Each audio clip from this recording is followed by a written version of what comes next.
So welcome everybody again. So I'm really glad to see everybody here because the weather last night wasn't looking that good. So I'm glad that it cleared up and everybody could make it today. So today, as Robert said, that we are going to talk about energy code, especially 2018 IECC. But we're going to talk about a little bit of building code because that was the interest of some of you.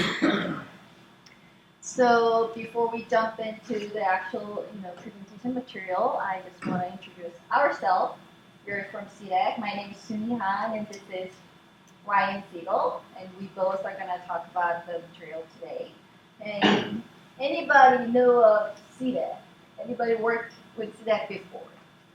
Just nobody heard of SEDAC. Who are you? Nobody? Oh, one. Okay, so for you, let me introduce SEDAC. SEDAC is Smart Energy Design Assistance Center. We are a applied research program at the University of Illinois, but we also is a private and public partnership. So our goal is to reduce the energy footprint of Illinois. So we are doing lots of work related to the energy efficiency. Traditionally, we've been working for public sector facilities. We did lots of energy audits and we provide some recommendations and provide information, incentive and stuff. And now we are doing more than that. So as Robert briefly mentioned, State Energy Office used to be at DCEO and now it is in Illinois EPA.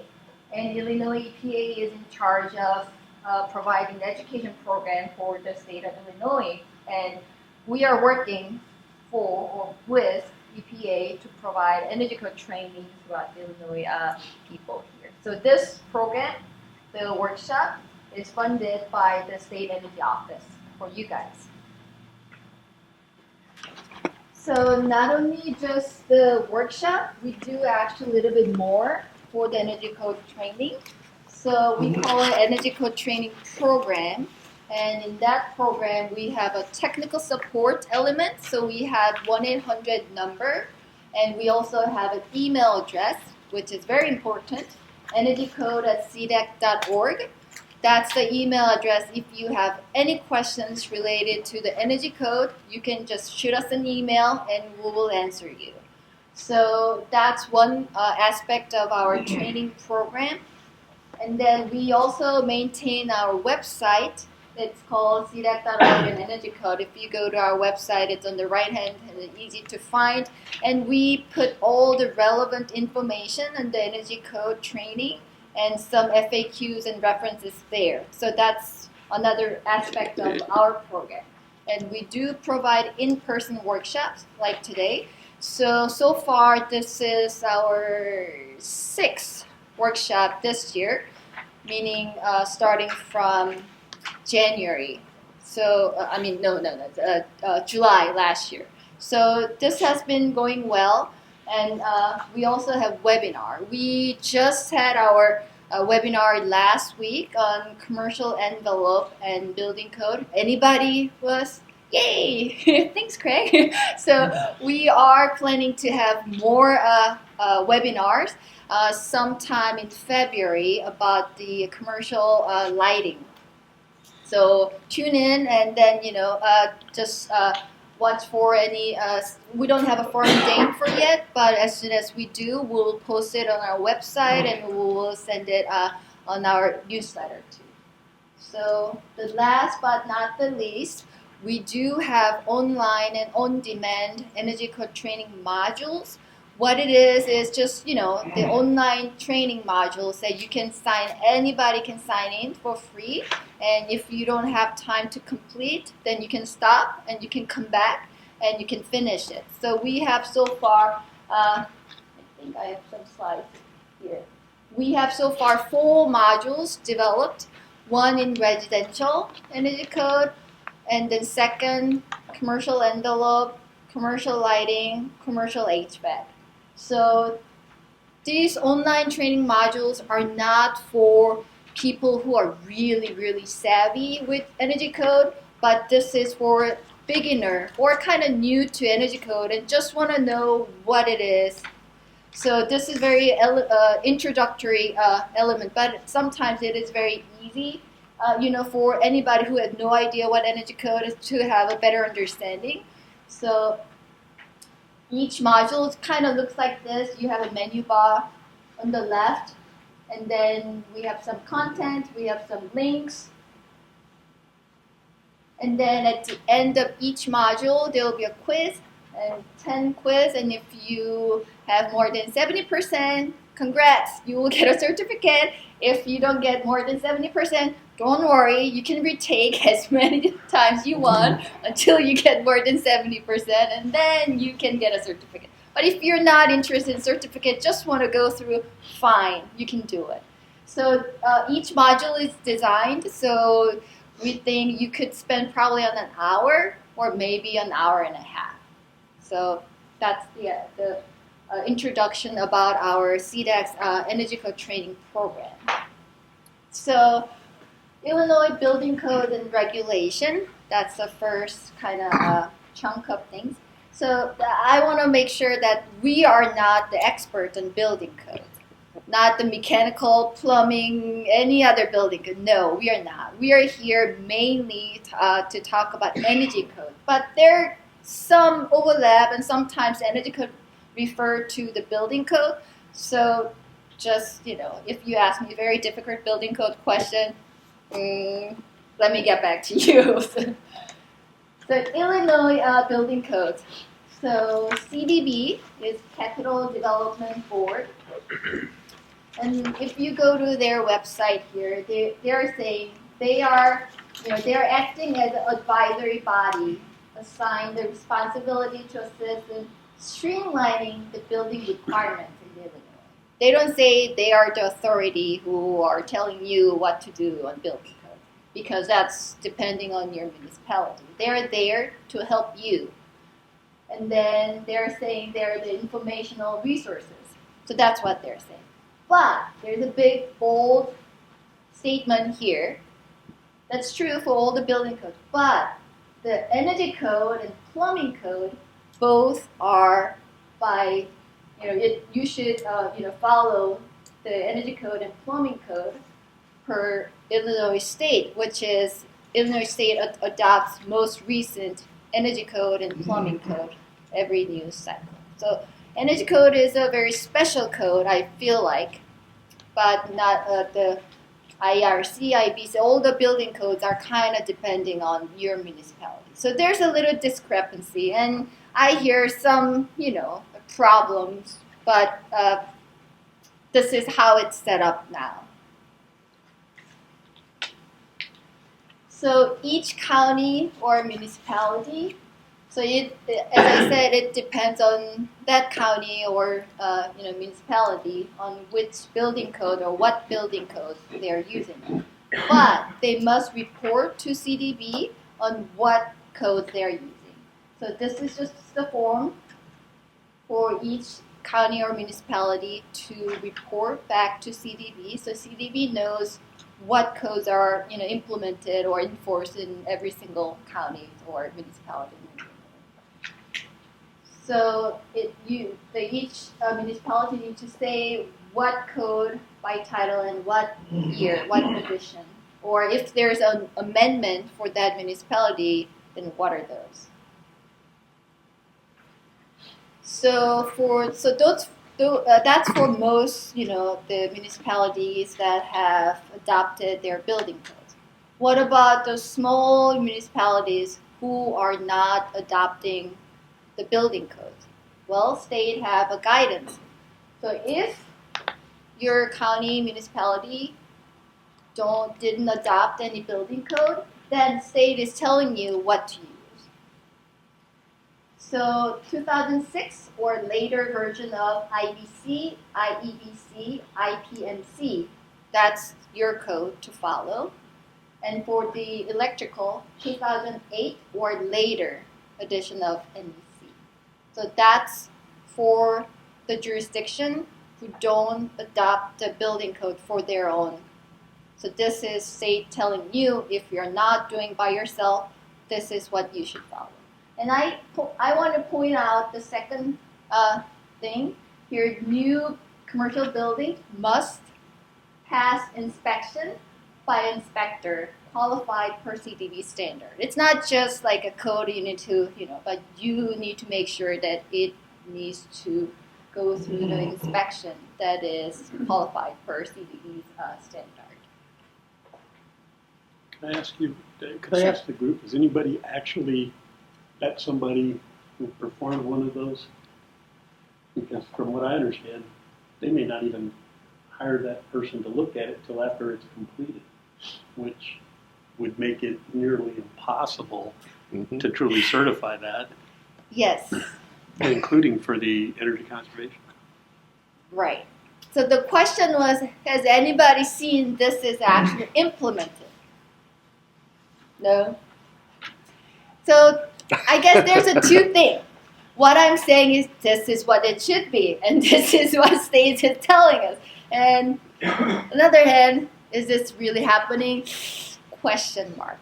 But our role here is to we are here to help you if there's any difficulty to meet this ideal goal. Let us know and let us talk to state. What are the barriers, and if there's anything that we could do, because we think this is the right thing to do. And I know there are some communities lack of resources and time and personnel. It's difficult, but that doesn't mean that we shouldn't work for what we should do, right?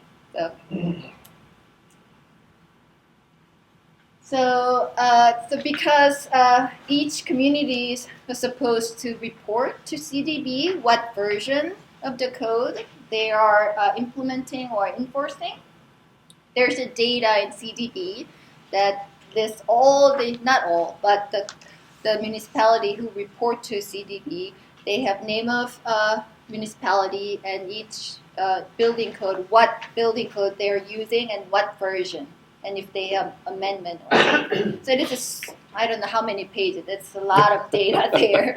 And then we identify like 566 municipalities. I don't know if that's like how many, like in terms of percentage, maybe it covers 80% of the Illinois. I have no idea, but I hope this covers most of the Illinois municipalities.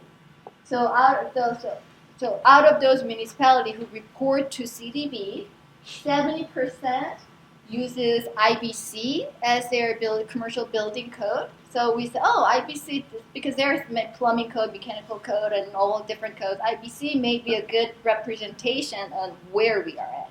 So we just pull the data for the IBC, and then this is what we found. So this is the IBC version from 2003, 6, 9, and 8. And this is a number of municipalities, 0, 20, 40, and 100. And I just wrote down the percentage so you can kind of understand what percentage of municipalities actually using what version of IBC. Very interesting, we've thought, because somehow most of municipalities using 2012 and even 6, not quite 9, and of course there are very few, but there are still some who already adopted 2018 versions of the code. Not only, in this case, they not only IBC, but IRC and IMC, all those, they just adopted as a whole as a new code. So that's very exciting. 2009, between 2006 and 9, I think that's when vapor barrier, Yes. right? Yep. So there's been questions about, is there any overlap between energy code and building code? And generally no, because energy code is talking about only energy, and building code is talking about construction. And if there's any kind of overlap, energy code refers to building code, and building code, if building code talking about a little bit of energy, they refers to energy code. So not much. But there's one item, vapor barrier. It used to be in the energy code until 2009. And IBC didn't have a section on vapor barrier. But then it switched in 2009. So now the IECC 2009 and after don't have a requirement or language about vapor barrier in the IECC because it's an energy code. But instead, it moved to IBC. So if you are, used to old version of energy code and thinking, oh, energy code was talking about vapor barrier. What's the requirement of their vapor barrier in 2018 IECC? I said, no, just look at the IBC. So that way, there's no a two different code talking about similar thing. And if this one gets updated, then this doesn't follow. So I guess now it's kind of clean cut. Any questions? And we don't, yes? So does that mean, since the state is adopting 2018 energy code in March, that municipalities, the 21% of municipalities that are sold under the 2006 building code, does that mean there's a gap there for vapor barrier requirements? Yep. That's exactly the thing that we looked at. Yep. Because energy code doesn't say about vapor code. And the 2009 and previous version doesn't say about the vapor barrier in the building code. So there's a little bit of void there. That's exactly the point that we thought, that's interesting. Any question? All right. So I just want to do a quick, do you know if your municipality is adopting what version of IBC? All right. 2018? No. 2015? 1, 2, 3, 4, 5, 6. 12? Yes, I know. Here we are, this area. And then 9? Oh. 6? Oh. 3? Oh, okay, so you guys all mostly updated. You're not that much behind. I guess 12 is, Yeah, and that's exactly the point. Is that really is if you are adopting codes older than 2009, there could be a disconnect there where the vapor barrier does it's not called in either one. But it seems like most of you are at least 12, so that's the good news. But so I looked at that spreadsheet. It amazed me because it's just so this is just for the IBC. But if I look at the IRC, it is even a very different. Some municipalities are way behind. Some are even already in 18. So even though we're the same, state of Illinois, there are huge discrepancy, and I can only imagine the a boundary that when that happened, contractors or designers or engineers who are trying to design the building per the building code at that jurisdiction. If you go across the street, then you are 12 years older version of building code. And if you cross this, so that's why I think today, as Robert mentioned in the beginning, it's very important to kind of work as a larger group, regional group, to adopt a version of code. So there's no confusion, at least in that reason. In 20 years of doing the municipal code administration, it's a leverage point. Uh-huh. We would have, and it's true in Champaign-Urbana area with the village of Savoy or in Muhammad or other places, residential home builders would talk about that not being there or not having to do those or having no actual inspection component to a permitting program. Yeah. So that you would issue a permit, which was basically a fee collected with no review, no follow-up inspections. And it's everybody's going to go build there, right? Because it's cheaper and easier for them to do that. Yet, so there's competition on that side of that too. Not every jurisdiction wants to be the same as another jurisdiction. We understand it. But at the end of this presentation, I hope that everybody in this room realize it's not that expensive to meet the energy code. Maybe that's the bottom line of the whole presentation of today. So that's that. So before we talk about Illinois Energy Code, I just have one brief slide on ICode. So ICode is a bunch of codes, international code, published by ICC, International Code Council. They have 15 code standard code or model code for for any municipalities to adopt. So until it is adopted by the state or county or municipality, it's just a standard. So IRC, IBC, I think IRC is the International Residential Code, International Building Code. This is for the commercial building, fire code, and this is the star of today, the IECC.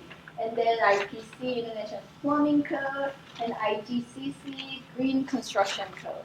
So those are some of the I codes that ICC publishes. And they update their family of codes every 3 years. So some people say that's a little bit too much. And some people say, oh, that's just right because technologies and things, kind of changes and getting better every 3 years sounds good, but we have no control and they're doing it. And Illinois Energy Conservation Code. So here in the state of Illinois, we decided to adopt or use one of the standard code, IECC, as a base code of our state energy code. So CDB again, if we go to CDB and Illinois Energy Conservation Code, they talk about all the buildings in the Illinois state should follow the Illinois Energy Code. And Illinois Energy Code is based on IECC. And so far it's based on 2015, but we anticipate that to be updated to 2018 IECC in March, maybe March 1st. And one big change I want to tell everybody here today is that state-funded buildings in Illinois should follow the ASHRAE 90.1, not IECC. That was written here in the CDB. And this is the current website that says state-funded facility, you should follow ASHRAE 90.1. But here's my little note. So when we updated to the 2018 base ICC code, we talked to CDB and they say they are gonna change it to IECC. So now state-funded facility don't have to follow ASHRAE 90.1. Now they can follow IECC. Or if you still like ASHRAE, you could still do it because following the IECC commercial provision, one of the compliance paths go to ASHRAE 90.1. Any questions? So they passed that act Yes. effective August 30th to do that, but I think the intent was to trigger it at with the release of the 2018. Correct, that's March. Under the way they linked it in the statutory language. Yep. Yeah.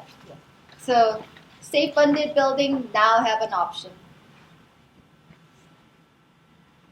So as I already told you, so we anticipate the new version of the Illinois Energy Code, which is based on 2018 IECC, will be effective in March 1st, 2019, if everything goes as it planned. Lisa at CDB said, if something happens at JCAR, maybe April, but we think it'll be March. So no like a final word from CDB, but we kind of anticipate it'll be effective on March 1st. But stay tuned, and as soon as we get the 100% confirmation, then we'll post it, what date it is. So Chicago, I know most of us here are not really interested in Chicago building code, but maybe some of you are, and there's some interesting point here, so that's why I have some slides for the Chicago Energy Conservation Code. So we have the model code or standard code of IECC, and Illinois adopted as a base of our state code. And then we have amendment to IECC. We don't just accept 100% of that model code. We have our own amendments, like 10-page, 15-page, amendments. And that is the whole, the standard code plus Illinois amendment. That is the Illinois Energy Code. And Chicago is the one exception that they have their own building codes and energy code. And they recently updated their whole website on their building department. And here they say, free technical assistance for design professional, go to SEDAC. That's us. That's cool. And then they updated their form.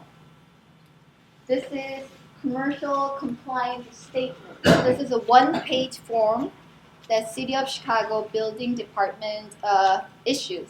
So anybody who is applying for permit in City of Chicago Building Department for commercial building, this is a form.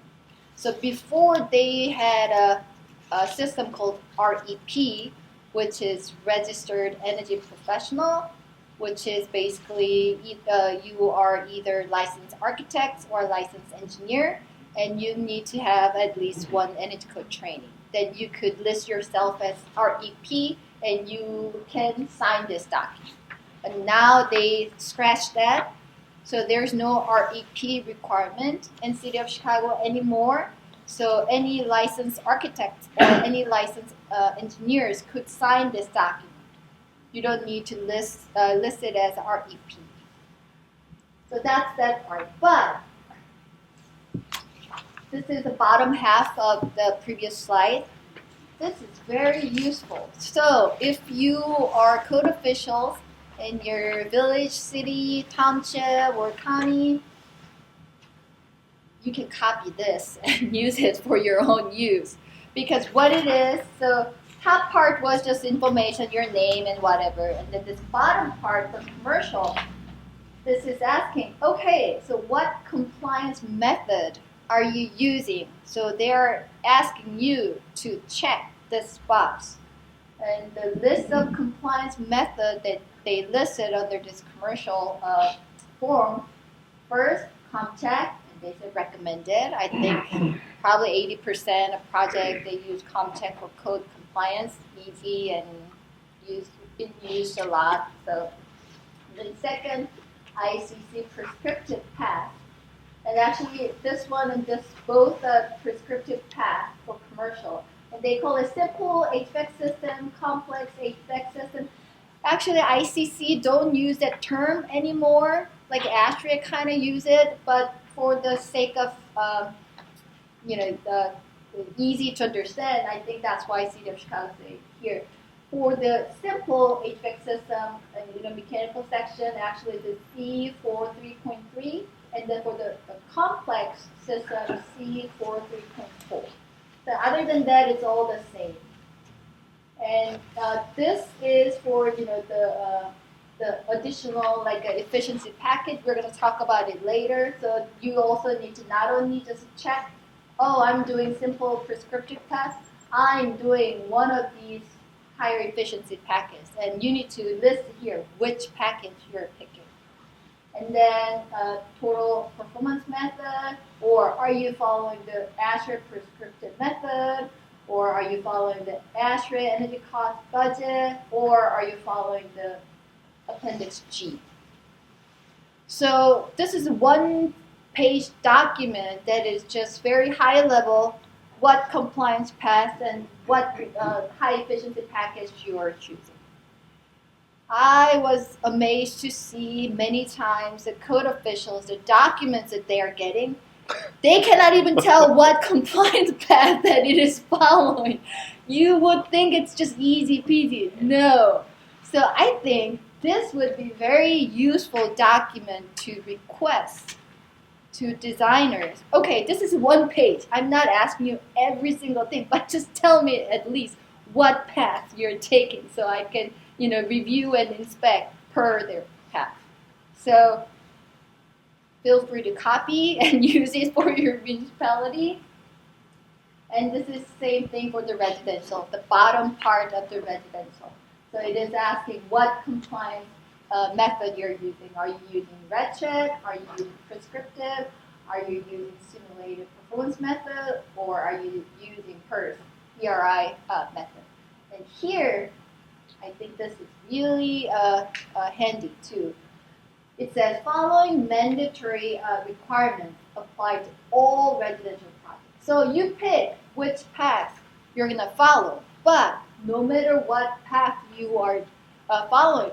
You need to comply with this mandatory requirement. And they listen. They don't say every single detail, but at least they're saying what section. So I think this is really helpful.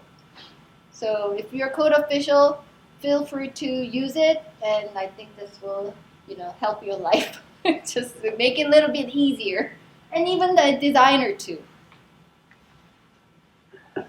Okay, so IECC, which is the standard or model code, the model code basis for the Illinois Innovation Code. So we just talked about a little bit about compliance path or compliance option. In the commercial provisions of IECC, you could have multiple paths or multiple compliance options. One is ASHRAE 90.1, so you can just close your book, close your ICC, and open up the ASHRAE 90.1 and follow that commercial provision. That could be a compliant path under Illinois and Missouri. Or you could do ICC prescriptive path, then you need to comply with each menu, like minimum requirement section by section. And at least you need to pick one of this additional efficiency package. So changes in 2018 is added this 2 red efficiency package. Enhanced envelope performance. This red 2 are changed from 15 to 18. Actually, there are more because if you're interested in from 12 to 18, there are some more. So I think I have that slide later. So anyway, so there are some additional efficiency package that you need to pick and comply with if you are going down the prescriptive path. And then performance path, and you have those like a requirement. And at the end of the model or performance simulation, you need to show that your design building energy cost is at least 85% of the standard or baseline. The residential compliance option, prescriptive and simulated performance, and ERI. And under prescriptive, R value, so no trade-off, just meet all the minimum requirements. Or you can use U factor or UA trade-off between the envelope, and COM check is, or rest check is based on this trade-off between envelope requirements. So those are 2 big pictures in terms of compliance path for commercial and residential. Yes? Those prescriptive paths, it's one or the other. We can't Correct. pick and choose Right. which is easiest. Right. So you go either this or this. So it's truthful. I think most of it you cannot mix and match. If let's say ASHRAE 90.1, you decide to go for ASHRAE 90.1, then you forget about ICC. You cannot pick lighting for ASHRAE and then mechanical for ICC. No. If you decide to follow that path, that's the path that you need to follow. Of course, you have an option, but once you decide, you cannot mix and match. So, commercial or residential? It's very easy. So, residential by definition is a detached 1-family or 2-family dwelling, or any building 3 stories or less that contains multiple dwelling units. And exception is Chicago. Chicago is not 3 or less, it's 4 or less. So examples of residential buildings are townhouses, dormitory, apartments. Easy. What is a commercial building? Anything but residential. That's basically what it says in the code definition. So little just quiz to make sure that we are all on the same page.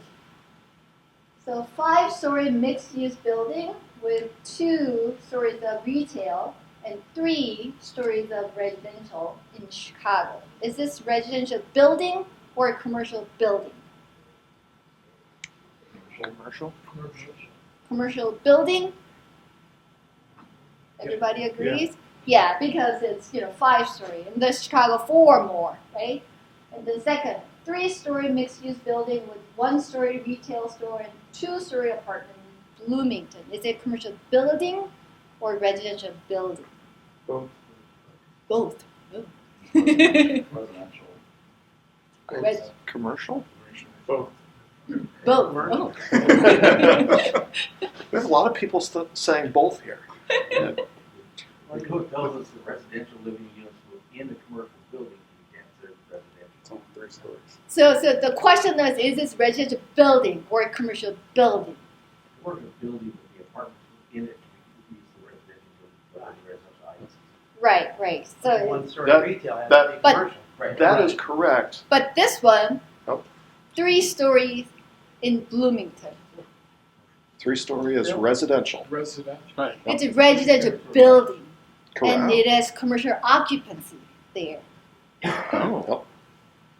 So Any more questions? So the building as a whole must be one or the other. You may have occupancies within it. So in this case, because it's 3 or less, it is residential. Mixed use, 3 or less residential building. But So you the plan use the review commercial. goes to residential It's- instead of commercial Right. on It is commercial for- space? This is for the energy code. You will have a residential building, which is your outside envelope, and then the commercial code, the commercial provisions will apply to the inside commercial occupancy within the residential building. So it's One code considers it commercial, and when we're talking about the energy code, it's residential standard. it is residential standards to the outside envelope. Yes. Mhm. So it's For the energy. it gets a little code. hairy here. Yes. For the energy code. So don't build one of those in Bloomington. Yeah, but Just slap another story of apartments on it and call it a day. yeah. It's not terribly difficult. It just gets a little funky where it's like, okay, for all the codes except residential or except the energy code, and really for this, it's the energy code. It is commercial inside. It is only the envelope that would be residential. So a 3-story, 4,000 square foot, bottom floor is commercial. Commercial would say you'd have to have an indoor air lock. So because this example then would say the exterior is commercial, then I don't have to have the airlock in the 4,000 square foot commercial space Commercial. for the energy code. Well, let me just make sure I'm It's for 3,000 feet or more. 2,500 square feet or Okay, more, I it's think. got Yeah. reduced. But yeah, so that's this is where it gets a little funky. You're making I don't want to it necessarily stay because that's part of where anytime that we are answering code questions, which if you contact our office for energy code questions, we do ask that you email it easier. And also tell me, please, if it's a commercial building or a residential building, so I go to the right section. But the first thing I'm going to do is I'm going to pull out a code book to find out what does it actually state, not necessarily what I want it to state or what I think it states. I need to make sure that I have the exact statement. I'm a little confused. I'm thinking I'm hearing you tell me that because the two definitions in the IECC for commercial says whatever's not residential Correct. is what you are, Correct. but it's only applicable as a residential building as detached 1 and 2 family dwellings, multiple single family dwellings, townhouses, as well as R2, R3, and R4 buildings 3 stories or less in height above grade plane. There is an Illinois amendment to this. Okay. Definition of a residential building, there is an Illinois amendment, which We never play with. Pull it out.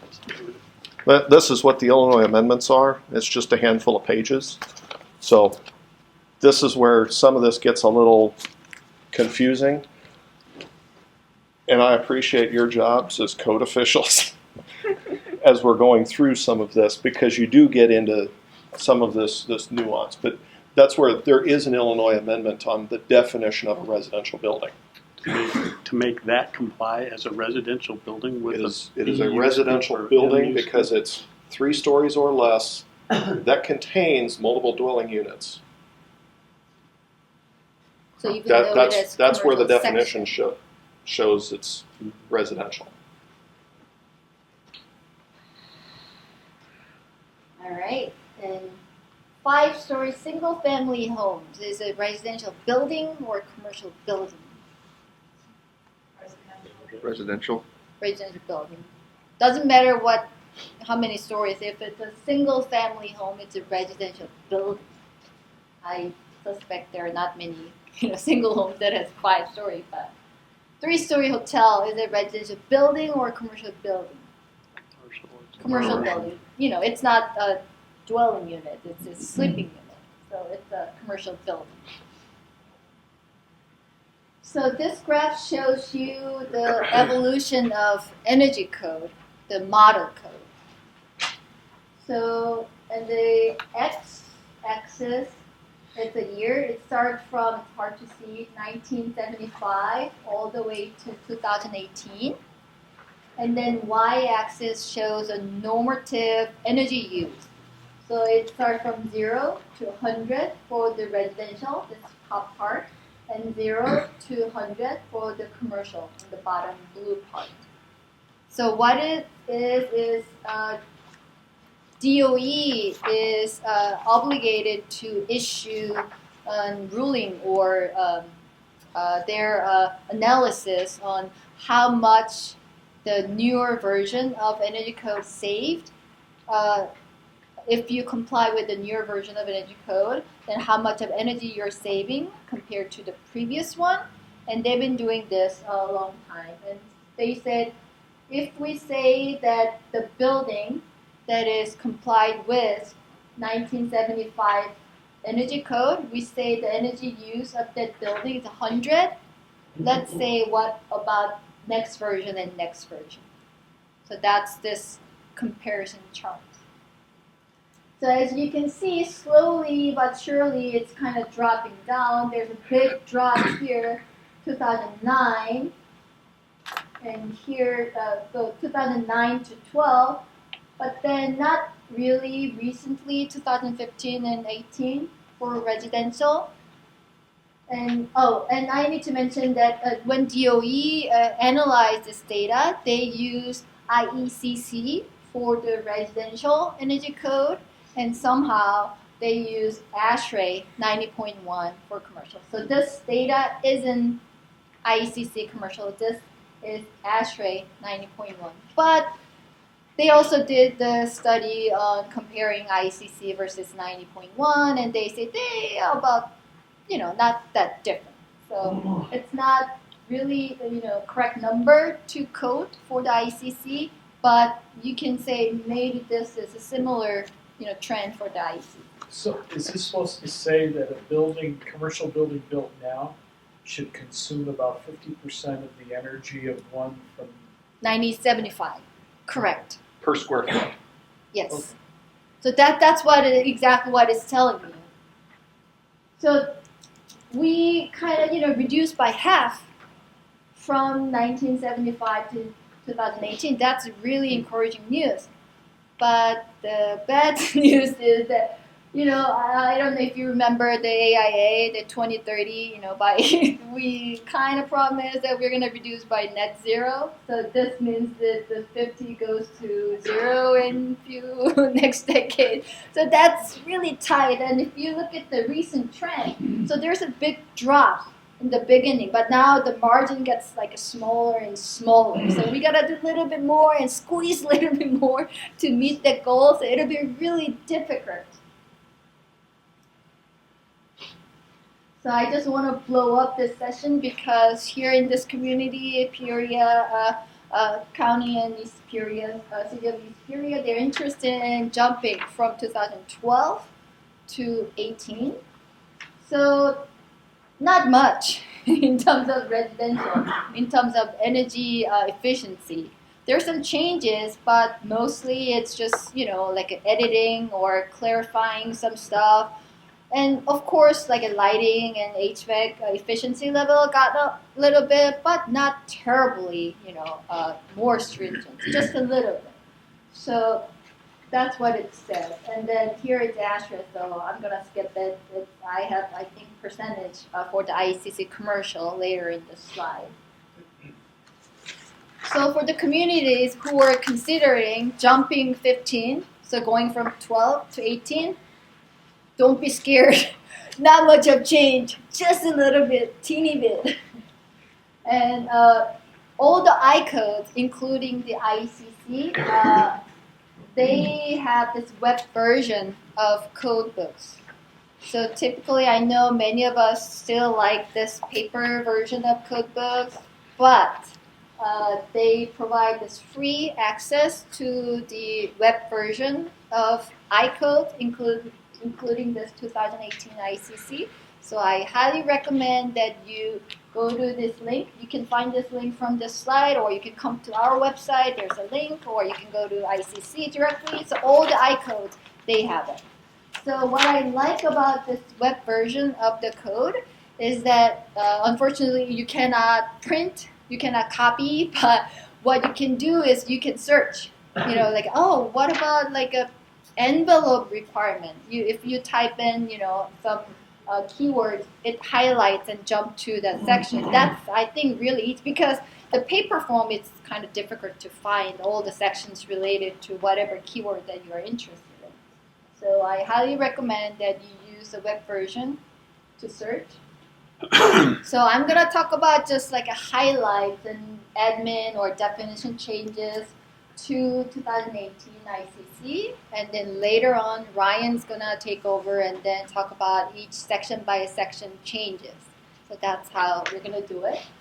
So in the big picture, the 2018 IECC commercial, in terms of energy efficiency improvement, the initial estimate is 13 to 15% improvement. So it's a little bit more than residential. So residential, it was almost like a 1% or 2%. That graph is ASHRAE, as I said. So the graph, right, but yeah. this is commercial, but is that compared to the 2015, not the 2012? Hold on, 2012. Okay, so we are jumping to there. Correct, okay. correct. So all the material today is based on changes from 12 to 18. Some I noted, like here, that which one is changed 15, and which one was changed 18, but we didn't do for every single one. But the assumption is we are going to talk about the changes on 18 from 12. So this initial energy efficiency improvement percentage is from 12 to 18. So IECC commercial provisions, DOE estimated it is like a 10% more or less improvement. And then there's a new chapter for existing building, and it was included in 2015. So if you are already familiar with 15 code, then it's not news to you. But if you're still in 12, this is news to you. There's a new separate chapter for existing building. And then mechanical section.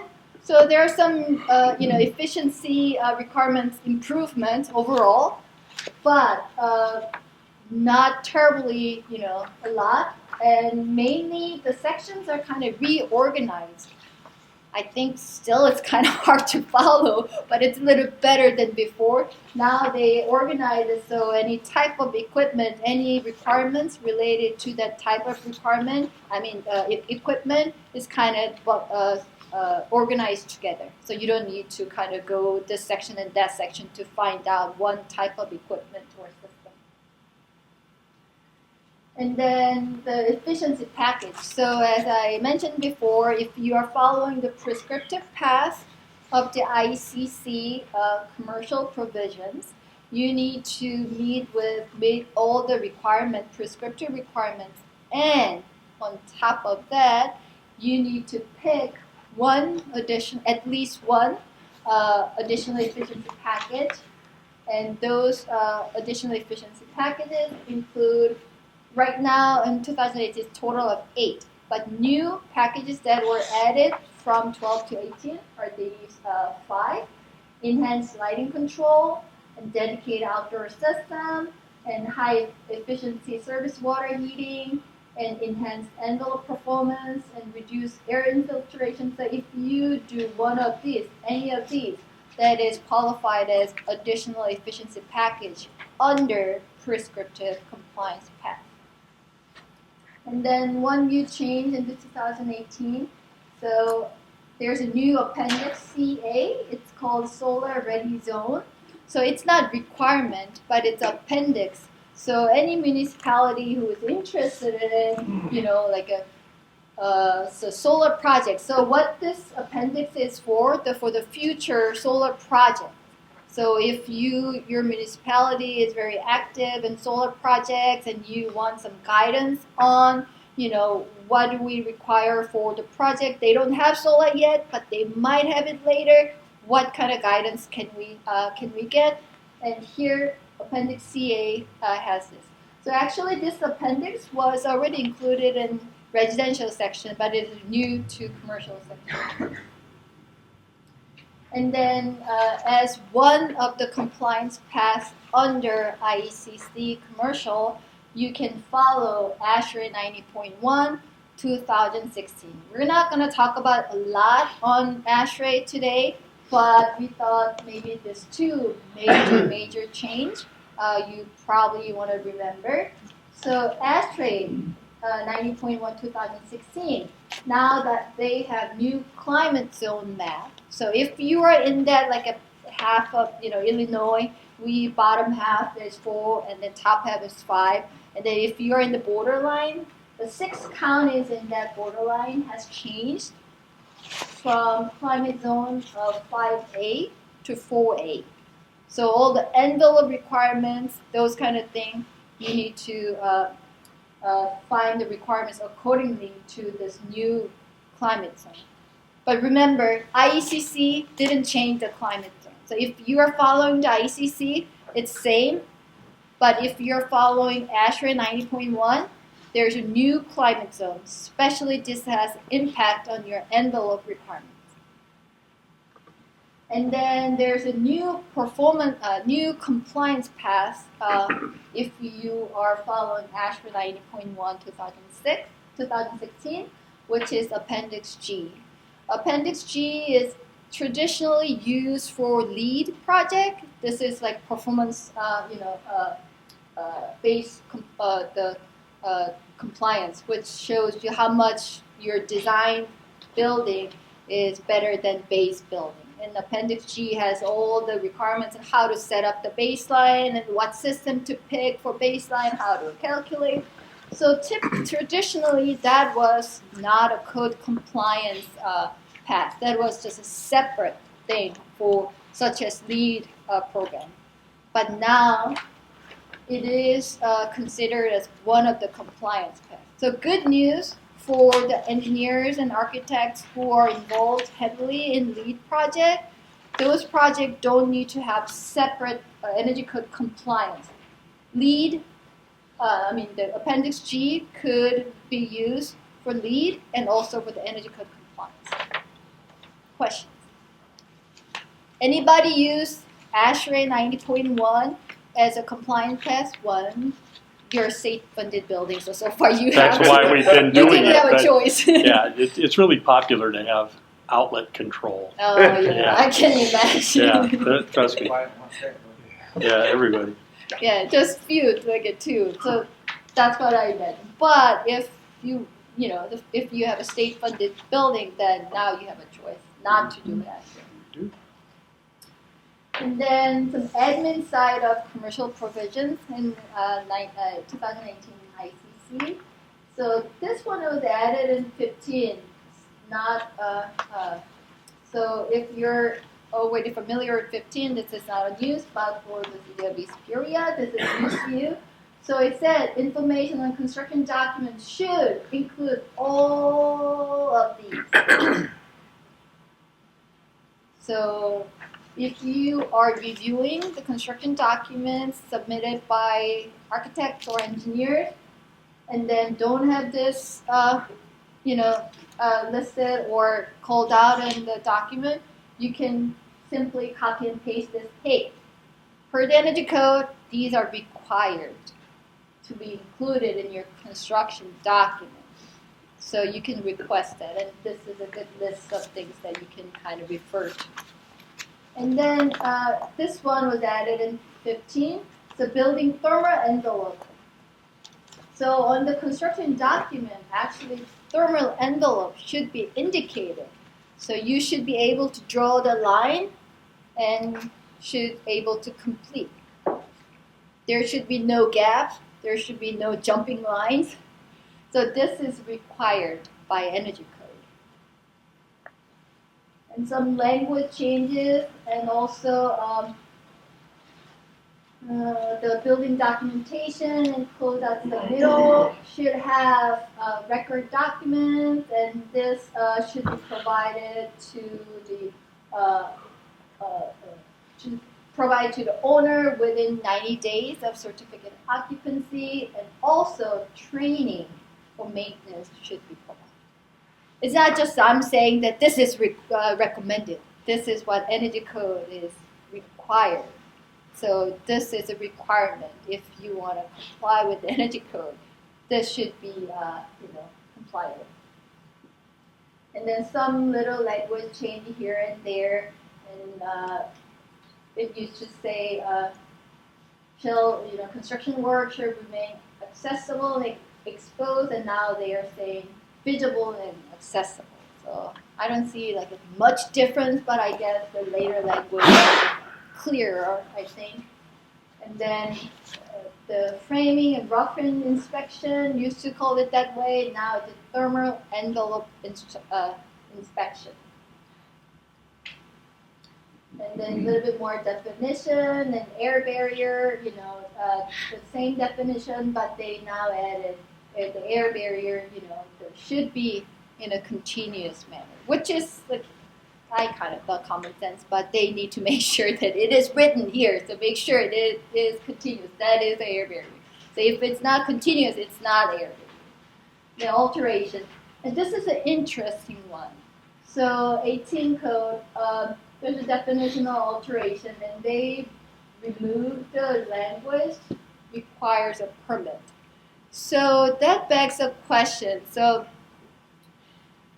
right now, technically, all the buildings who are required or who are applying for a building permit should be complied with the energy code. That's it. So there's a little gray area. What if the buildings that, not gray area, but the buildings who don't need a permit, like alterations or renovation, that don't need a permit, does it need to be comply with energy code?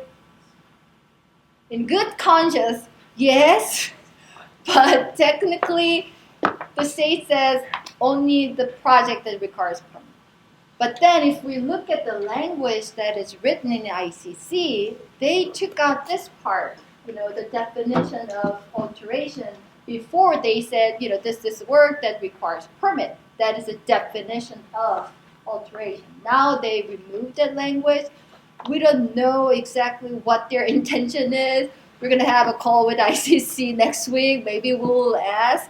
So there's a little bit of that, the effect of or impact of permit on energy code compliance here. So as I mentioned, it's not 100% clear to us yet, but you need to go back to the administrative code where they adopted it, and there's a fine line there that says even if the local authority doesn't need to look at it, it still needs to comply with. That's the last paragraph C in that. Right. So, Yes, it does.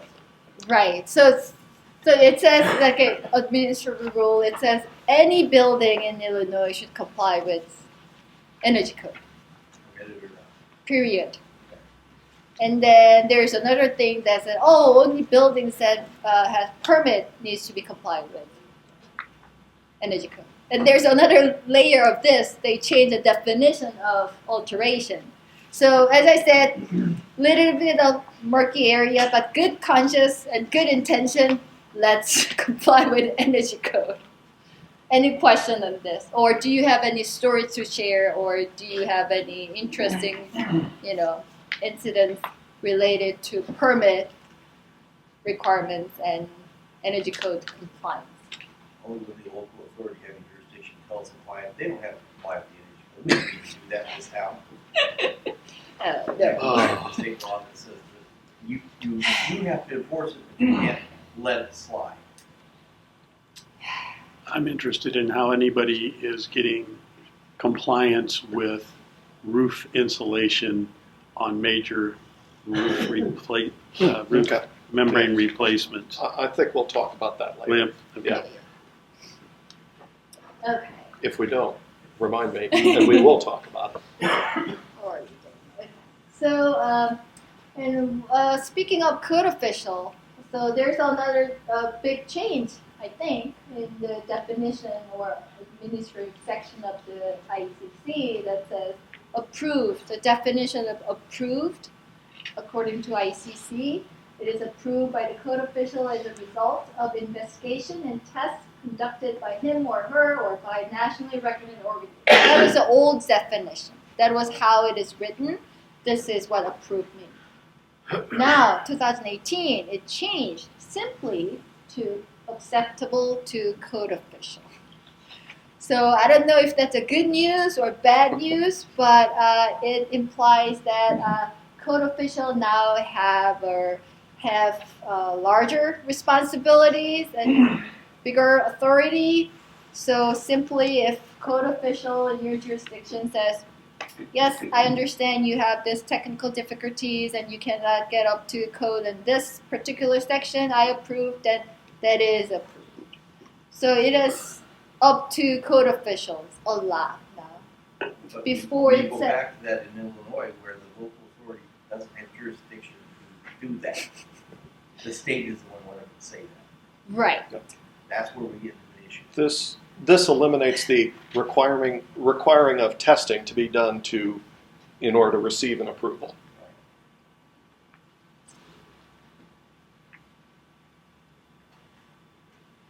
So in the definition, because ICC sometimes they use a language that is not clearly defined in their definition section. They're saying, okay, if you see some terms and languages here in ICC and you don't see the clearly defined, definition here, go to other codes and then whatever they define, you can use it as a definition. Because ICC is a part of that ICode family.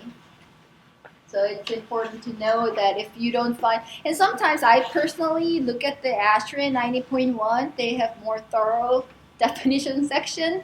So if ICC doesn't have a definition, I kind of, it's not like a code interpretation, but if I want to know exactly what they're talking about, sometimes ASHRAE 9.1 gives us a little bit more information.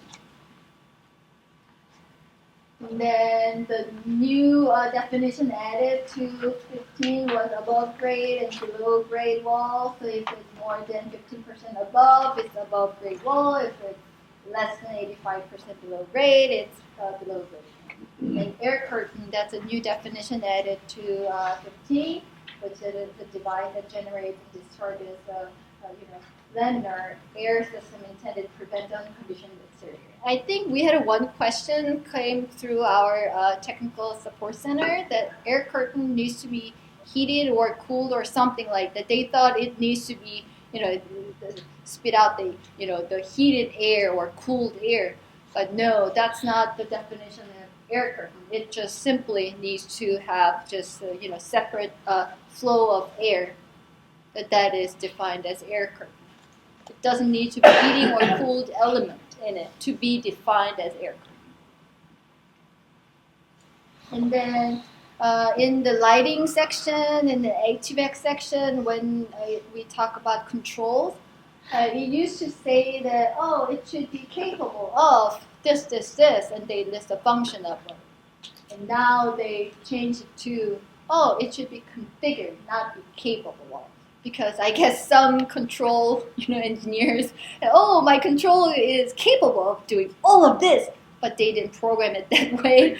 So that was code compliance, I guess, before, but not anymore. So it needs to be programmed and configured. It needs to work that way. That is what the requirements of control. We did run into one. I just dealt with this earlier this week on definitions. That the efficient heated water supply piping limitations, because the shorter distance is to the public lavatory faucet, and whether the restroom in which that lavatory is located is public. Because that public is not defined here. So if you go to the International Plumbing Code, it does provide some clarity to that. We had a football practice facility where locker rooms are not the public. Those are restricted facilities, so it made a difference in that language. Sure. But it wasn't covered So otherwise. you went to the plumbing code. The IPC, International Plumbing Code did define public lavatory. Right. So that's a good example. If you don't find the good definition here, you can go to other family I codes. That's what's written in IECC. That you can use that. So there's like a couple of there are a few references to IBC in the commercial section of IECC, and then one of them is the building thermal envelope insulation. For roof insulation installed above the deck, other values should be labeled according to the standard in IBC. So I guess most of the manufacturers do that, so we don't need to worry about it that much. But I just wanted to point out that it is referring to IBC. And also, in terms of installation, material system equipment shall be installed in accordance with the manufacturer instruction in IBC. So IBC, it doesn't list all the single thing, but it's saying that go to IBC and follow that. So there's no possible overlap or conflict here. And then this is the residential changes, and these changes I already covered. And one new to residential is air impermeable insulation. The definition of this is an insulation that functions as an air barrier material. That's added in the definition section. So how are we doing? We're running a little long, but okay. So before we switch gears and go through the code more on an individual basis, see here, it's about 1/4 after. What do you say we take about a 10-minute break, and we'll start at 2:25. So something that Sumi had brought up earlier was about some of these checklists and forms and things that, as part of our work with SEDAC and with the Illinois EPA, if there are certain, technical assistance things such as that where, hey, it would be very great if we had a Form 4, please let us know so we can help develop some of those or help find some of those resources. Because, as was even mentioned earlier, one benefit of having a statewide code is that it allows, for much more development of some of these resources that can be shared across a much broader area. So that's a very nice benefit of this. So we're starting on the commercial. On these slides here, this text in the upper left-hand corner, if you see that it is white text, that'll tell you that this is a change. We do have a couple of slides that have black text in the upper left, and that'll mean that it's not a change, but we felt that it was important to call this out. So this is something where we get asked a lot, how do we, is there a way around, because people don't like complying with, the energy code, it's just more headache and hassles and requirements. Is there a way that I can get out of some of this? And so this is what we frequently will point people to as a low energy building. And so if you comply with a low energy building, you don't have to comply with the thermal envelope provisions. of the code. And so what a low energy building is building conditioning peak load of less than 1 watt per square foot, or 3.4 BTU per hour per square foot. So for comparison, passive house standard is 3.2 BTUs per hour. So that's kind of gives you an idea and sense as far as what level we're talking about. So this is going to be a very low energy building. And obviously if you're not using a lot of energy, I don't care as much about your thermal envelope because you're not using a lot to start with. Now, it's a little bit of a chicken and egg because generally in order to meet this requirement, you probably built a pretty darn good thermal envelope to begin with. So this is a question that we have as far as code applying to buildings without heating or cooling. Obviously, if I have zero load, I'm now a low energy building. So I don't have to deal with the thermal envelope provisions for this one. Similarly, net zero buildings, as we have run across before, LEED doesn't mean energy efficient, and energy efficient doesn't mean LEED. So net zero doesn't mean low energy, and low energy doesn't mean net zero. But if you do a net zero building, you may qualify as a low energy building depending on how you've designed it. So, but here again, even if you're net zero, you still have to comply with the other provisions, just not the thermal envelope. Equipment buildings, this is another category that is exempt from thermal envelope. There are 5 criteria as far as size, watts per square foot. It's dedicated for equipment of, I believe, at least 7 watts per square foot of electronic equipment.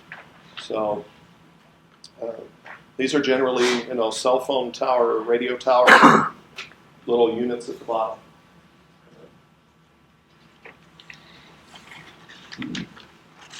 We continue to see a little bit of incremental improvement. Again, from 2012 to 2018, we haven't seen a lot of changes. This is, for the R values, about the only one out there. In the R value table, it's insulation above deck, moving from R25 up to R30. So roughly another inch of insulation required. For heated slabs, it used to call that for a heated slab you had to beef up the insulation on the sidewalls of an extra R5. Now you not only have that, you also have to have an R5 under the entire slab if you have a heated slab. And the primary reason for this R5, obviously more insulation is likely to be better, but this, even an R5 is very important. Think about a cup of coffee in a foam cup. What's the R value of that 1/8 inch of foam between your hand and the 170-degree coffee? Not a lot. The importance here is that thermal break, so you don't have that conduction between the slab and the ground. Does that sort of eliminate the shallow frost protected foundation option that used to be able to be? I mean, it was more popularly used in residential than in commercial, but does that take away that? Because again, this is dealing only with the heated slabs. So if you have an unheated slab, different provisions. So this is a big one. Is if you have a heated slab, adding that insulation underneath. Daylight zones, the code has improved the language in this, and also provides actual diagrams for you. These diagrams actually are in the code book, and they're even in the online web version of the code book. So helping you determine what is in the daylight zone and what is not in the daylight zone. So this has been a great improvement over the last couple of cycles. And making sure that these are labeled on the drawings. These have to be indicated on the drawings as far as what is in the daylit zone. Here you can see this is a sample floor plan. I've got some windows here, and so we've shaded where the daylit zones are for this. So again, shading those in is a big help as design reviewers. And the code calls out to make sure that you have indicated that on the floor plan. The problem with shading that is like having it reproduced and printed 3 times and the contractor on the site black. Yeah. A lot of times I'll just use a dotted line around there and call it out as daylit. Yeah. Could be a dotted line. I've seen some where they will actually make a separate drawing just for the daylit, so you can see it. You can see the full drawing without it, and then also with it. Now here, I've shaded the daylit zone, whereas in the code book, you see they did it the opposite way. They'll shade the part that's not in the daylit zone. Either one works, you know, it's just a matter of preference. Yeah, an outline is another great way to do that. Air sealing. Obviously, we need the air sealing to last through the life of this building. So the code calls out that it has to allow for expansion, contraction, because this is the thermal envelope. It's likely to expand and contract. Vibration, you know, we get some earthquakes around here. We don't want a little tremor to destroy our air barrier. Furnaces, getting a little crazy here, going from 78 up to 80% efficient, minimum standard now. So we can still put in standard efficiency equipment. One thing that's related to this is you'll notice in the code a discussion about combustion rooms containing combustion appliances, such as furnaces and water heaters, and requiring a thermal barrier and boundary between the conditioned space and those rooms. Illinois has amended that out for the last 2 code cycles. So I will note that there's definitely an amendment on that. Now, obviously the code calls out an easy exception. Use sealed combustion appliances. But costs extra. For boilers, we don't see too many boilers, but for those that do, smaller boilers, obviously eliminating the constant pilot lights, because a pilot light easily can consume something on the order of 7 therms per month per pilot light. So it'd be nice if more and more restaurant equipment didn't have standing pilots, but that's a different story. Also, hot water temperature reset is now required in these smaller units unless they do domestic hot water production. So if you have a boiler with an instant hot water coil in it, then you're not required to do outdoor air reset. That doesn't mean they can't. They're just not required to. Heat rejection for cooling towers. They've done a little better job of explaining some of the provisions for this and making sure in the wintertime I have the ability to bypass the hot water from the cooling tower rather than sending the heated water outside.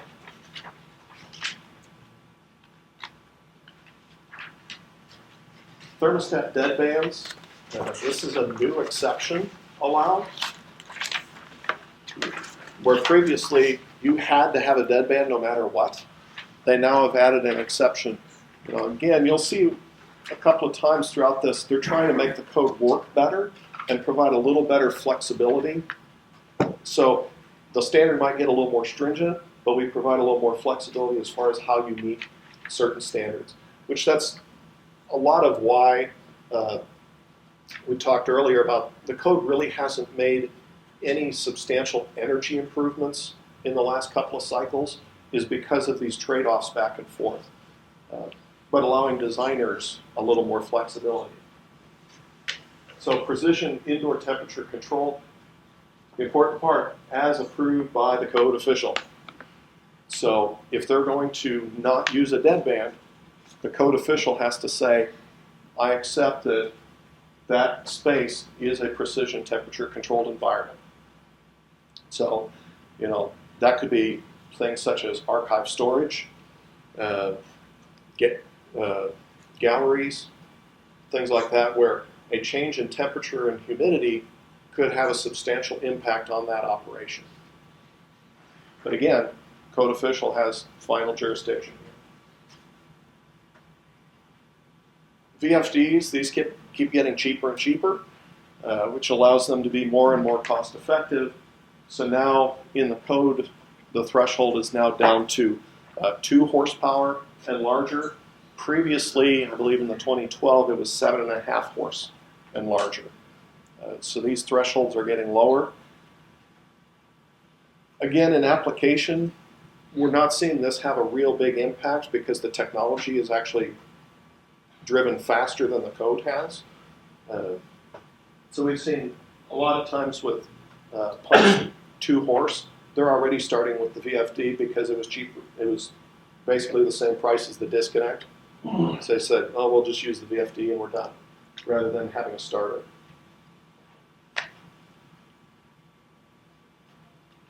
HVAC turndown.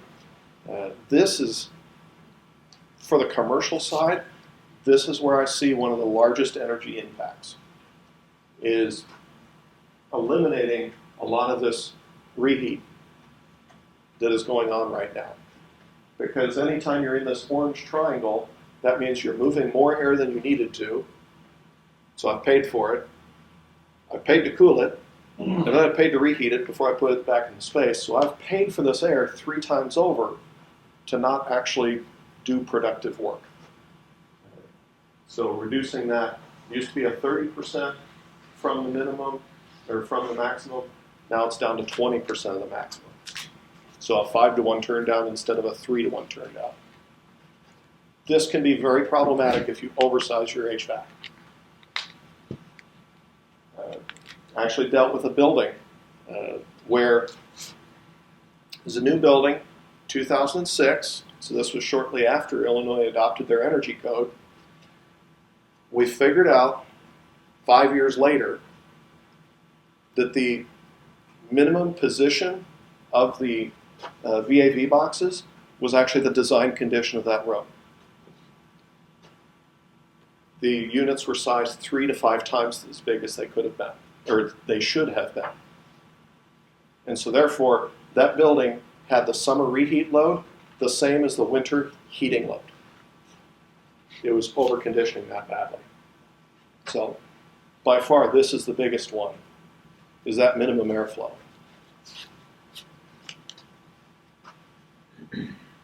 For those that do have parallel flow VAVs, we don't see this too commonly,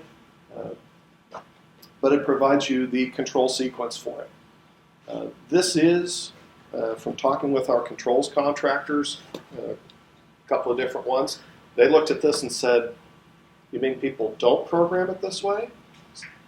We don't know, but the code now calls out, here's how you program it, for those people that don't know.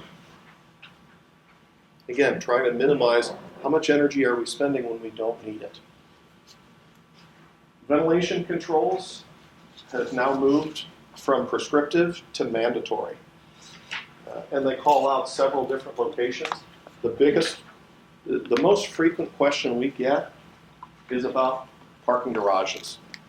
People trying to avoid ventilation controls in parking garages said, don't make them enclosed.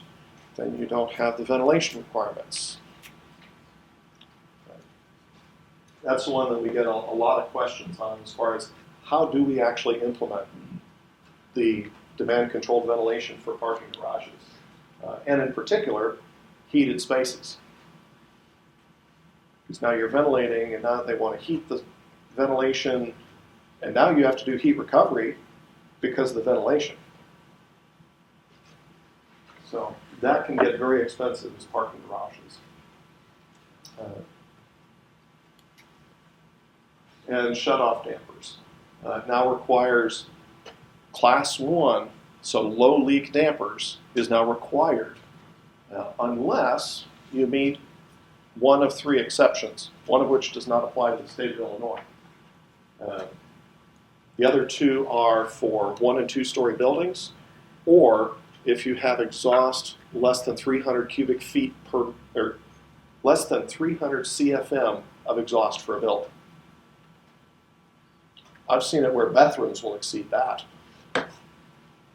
For the outside air intakes, does the energy code require outside air monitoring and measurement? I am not sure if there is requirements as far as measuring Like and an monitoring. airflow measurement station Yeah, in that intake? I don't believe so, but I won't say for certain. I don't think there is airflow measurement required for the intake. And for that matter, I don't think it's required for the exhaust, but this is going to go back to what is your design airflow for your exhaust. 300, And on the kitchen exhaust, is it requiring these systems that sense activity under the hood to control the exhaust fan? it requires some form of,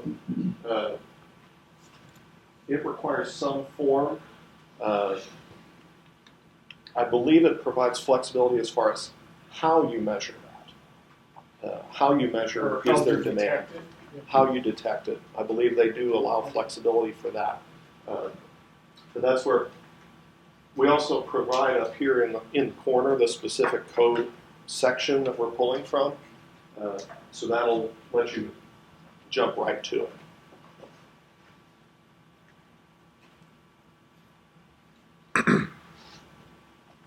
Heating, ventilation. Again, we're trying to minimize overcooling and then reheating and things such as that. So if we're providing ventilation air, then, if you're in cooling, ventilation can't exceed 60 degrees Fahrenheit. Because again, we're trying to cool, so we don't want to have too warm of air to provide that. This is predominantly for dedicated outdoor air systems.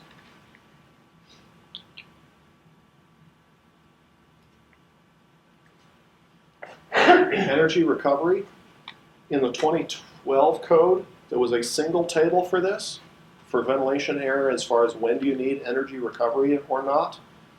In the 2018 version, there's now 2 tables.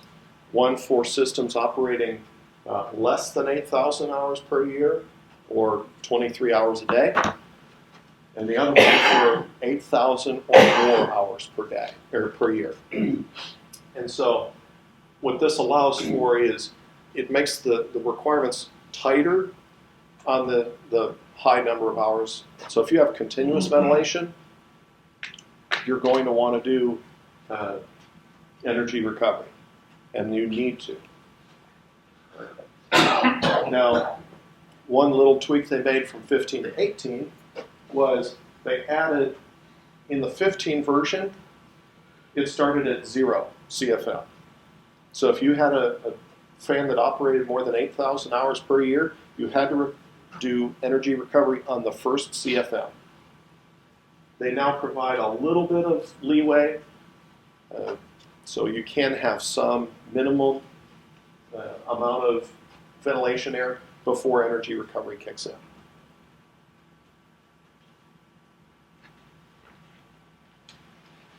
Guest rooms, so if you have more than 50 rooms, then you have to do automatic controls of the heating and air system. Anyone stayed at a hotel that uses one of these? Key card? Couple? Okay. More popular. Is this the more popular way? Okay. Because this is one way to do it is, your key card switch. Another way is hotel management system. Fallacy that your business card would do the same thing you should do. This goes back to our plug load control and how great it is.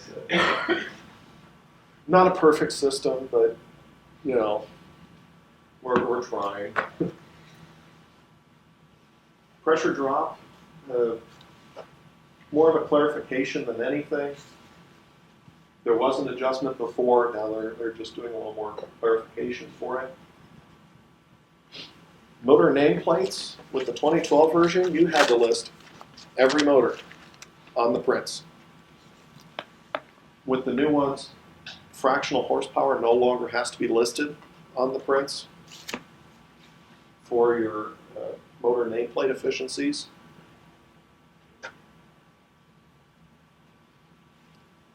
So fan controls for your cooling tower, changing the control scheme, 5 horsepower or more for total cooling power. That's most everything.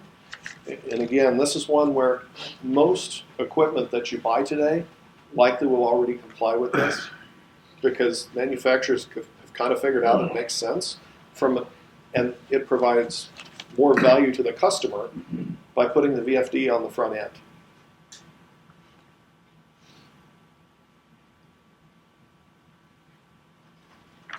Refrigeration equipment, adding efficiency requirements for refrigeration,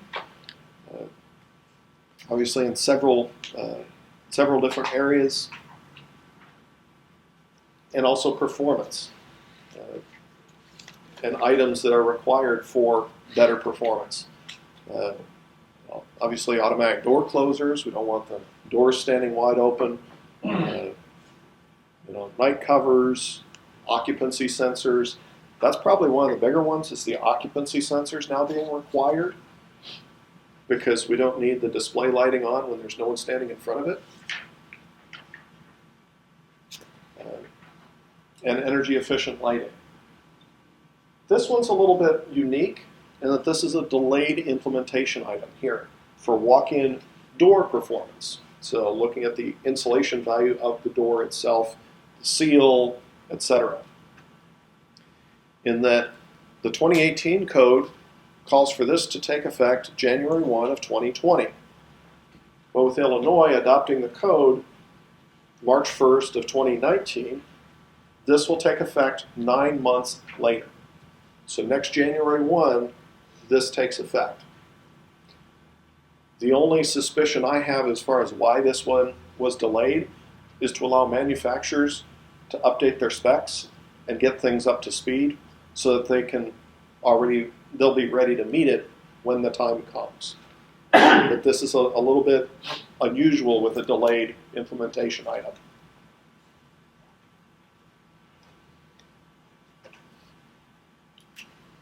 HVAC construction, now mandatory. Again, this used to be prescriptive, now moving to the mandatory. Obviously we got to seal our ducts and have pipe insulation for hot water. Surprise, surprise. Service water heating, from the 2012 to the 2018, this is by far the biggest set of changes. This has grown substantially. It used to be about a half a page long. It's now about 2 pages long for this. For high input service water heating, so these are going to be your large commercial systems, perhaps commercial laundries, prisons, other large type buildings. Over 1 million BTUs an hour, high efficiency units are required. Now, they do have an exception here if you have site recovered energy, which I believe counts as heat pumps, solar thermal, or other type of site recovered energy. Or, in this case, small units that are ganged together. I believe the small units, I want to say it's 200,000 BTUs an hour input tied together. Maximum pipe length. This is a big issue, and that is how far can your tap or your fixture be from a source of heated water, whether that's a heated loop, recirculation loop, hot water tank, whatever. 2 ounces for public lavatories. The heated recirculating loop is going to become a real problem, from what I'm hearing, with the Illinois Department of Public Health on their concerns about Legionella. And they're talking about 160-degree temperature for hot water in buildings now. Is one of the proposed amendments they're talking about, which gets a little scary at labs. They want to bump the temperature requirements to 160 degrees for the Department of Public Health. Just have thermostatic mixing valves at every single laboratory is what it does. Right. But the idea of, Point of use. it's supposed to fail cold, but man, talk about Potential purity of the burn water, hazard, other because stuff. we know that pipe system will never leak. Right. Well, and we're really wondering about whether or not the mixing valves and other valves are rated to really work at that temperature range. Okay, but yeah, you see here, 2 ounces. That's a pretty short length of pipe that you can have. It was 2 feet, wasn't it? I'm It is not feet, certain what it was. That sounds like That's it. But it was on the size of Yeah, it sounds, but now that it's based on volume, so the length of pipe depends on the pipe size now, rather than a fixed. 2 feet is for the dead end. Okay. Stagnant water. Also, they're saying now within 12 inches of the fixture. Okay. So it'll be, again, this is where Proposed right now. this is where you get into some of the challenges between energy codes, plumbing codes, health codes, and they're kind of trying to get them all to dance together at the same time. That can be problematic. Now, fortunately, what we have found, which actually was quite surprising and beneficial, in a pleasant way, it was surprising, is we looked at if there are any conflicts between older building codes and newer energy codes, and the only conflict that we have really found is that vapor barrier, where you could end up with no vapor barrier at all because an older building code and a newer energy code, neither one addresses it because the other one used to. So when that moved. But one nice thing is the energy codes have gotten to where they operate independently, and if they have to reference the other, rather than duplicating it, they will just make a direct reference back. So you don't end up with a collision between the two codes saying, well, wait, this one says this and that one says that. So, yeah, 2 ounces for the lavatories and a half gallon for other fixtures. Water storage heat traps, required both for the hot water heater as well as hot water storage tanks. Because what's a water heater other than a storage tank with a burner or other heating source? Now this is a picture of a physical heat trap, but typically I think I see them more just as the little nipple heat trap. Pool covers required unless you have over now 75% site recovered or renewable energy in order to avoid requiring a pool cover.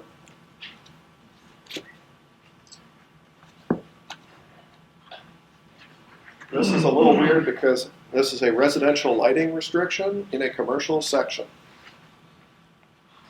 This is the residential lighting provisions are allowed only for multifamily buildings. So again, going back to, are you in a residential building or a commercial building? Then you have residential occupancies in a commercial building, commercial occupancies in a residential building. So there's a little bit of back and forth. But this basically helps call it out that, yes, this is in the commercial lighting section, but this is for residential provisions in the commercial building.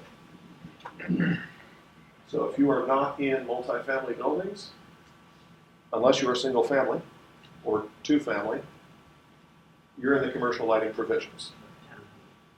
So trying to help pull some of these strings apart.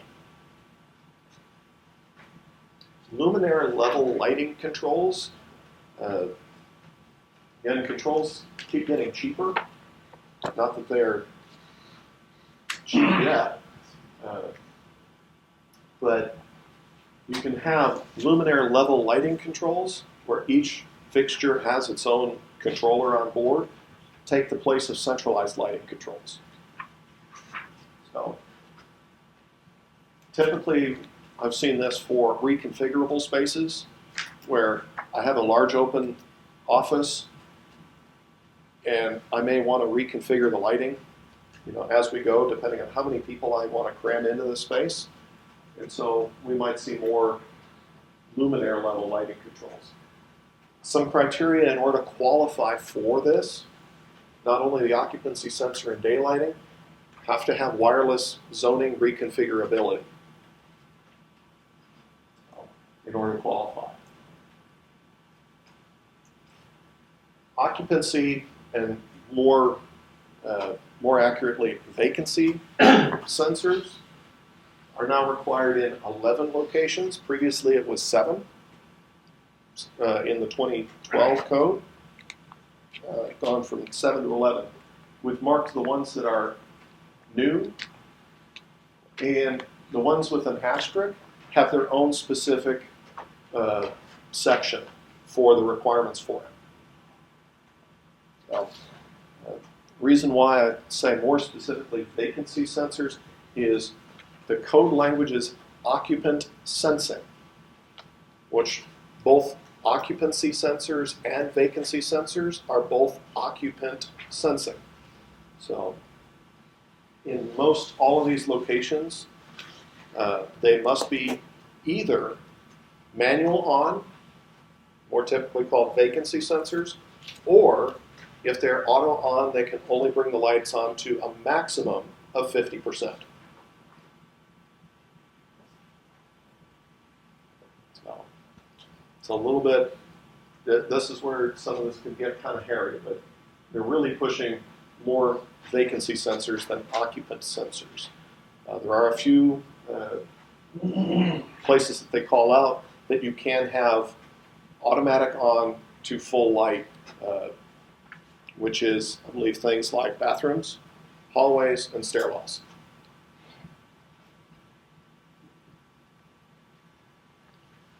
Time to time out is now from 30 minutes down to 20 minutes. With some of this, again, LEDs, you can turn them on and off all day long, and they could care less. Fluorescents don't like this so much. But we're seeing less and less fluorescents going in. Daylight responsive controls, there's now a new exception. So if you have very little lighting in the daylit zone, you don't have to have daylight sensing or daylight responsive controls for this.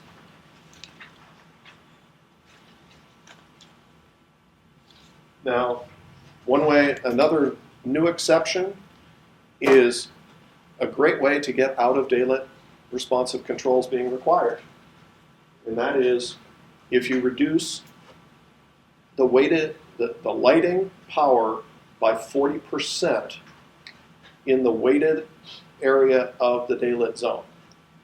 So in this case, if I have 50% in the daylit zone, then if I've reduced lighting power by at least 20% or 50% of the floor by 40%, no daylighting controls required. I'm done. So this is a very great exception to use if you can. I highly encourage people, please use the exception. So it's a weighted average of the floor. Now this 40% reduction doesn't necessarily have to be in the daylit zone. So I can reduce watts anywhere I want in the building as long as I get the weighted average down. Roof monitors, again, another improved graphic is how do we get the daylit zone for roof monitors. They have a couple of different roof monitors versus skylights versus windows, in providing better methodologies for you and clearer.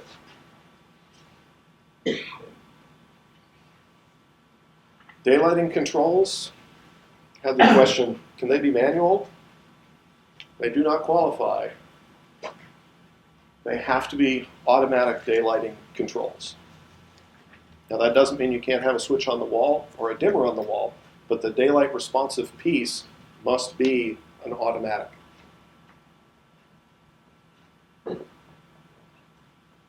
Sleeping units can no longer be captive key. And there again, this is one of those captive key versus key card type of things. Could be some challenges there. Exterior lighting controls. This is probably one of the more challenging areas. This may be a good opportunity for city and county ordinances to look at implementing this on an ordinance level, because this requires, not only daylight shut off and time control shut off, where previously you could have one or the other. Now it has to be both. That doesn't mean they have to be in the same controller. You can have a photocell and a timer in series to meet this requirement, but you must have both provisions. Decorative lighting, so this is non-security lighting. Typically, this is landscape lighting and the like. Has to be turned off during non-business hours. Now, you are allowed up to 1 hour beyond your opening hour, beyond your open hours for this. And you have to set back the lighting for non-decorative lighting, excluding safety lighting, by 30% of the wattage, minimum.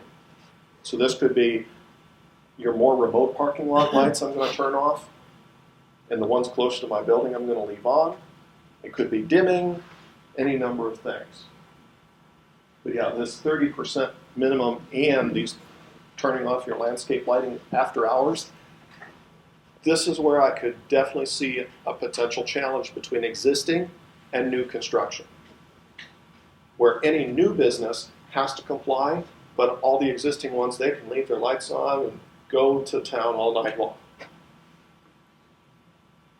That's where this might be a good one to look at, perhaps a local ordinance, to say, these are good criteria. Not that I want you to do it tomorrow, but in the next 5 years, plan to make this improvement. Because we want everyone to be playing on a level playing field. Similar to getting all the building codes in a region on the same standard, we want everyone playing on a level playing field. So that's going to be a challenge. Track lighting? Yes. Did that previous slide, am I understanding correctly that this is opposing little small downtowns that have like Christmas lights all over their exterior buildings and during the Christmas season and stuff like that? This is for the permanently installed. Permanently installed stuff. Okay. Yeah.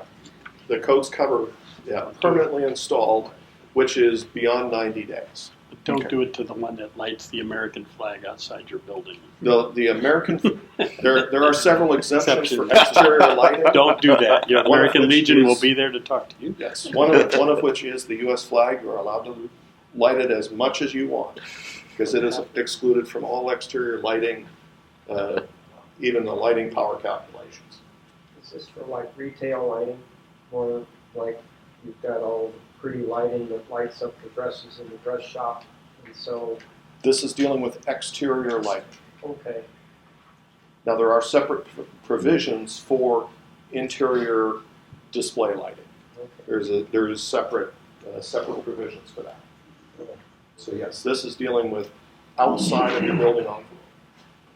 Showcases in the windows, that's interior. Do they consider business advertising? That's a signage, and I don't think.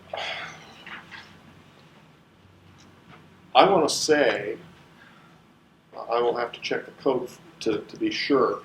Advertising lighting, I believe they exclude from a lot of provisions. I'm not sure if this one is. I will have to verify that.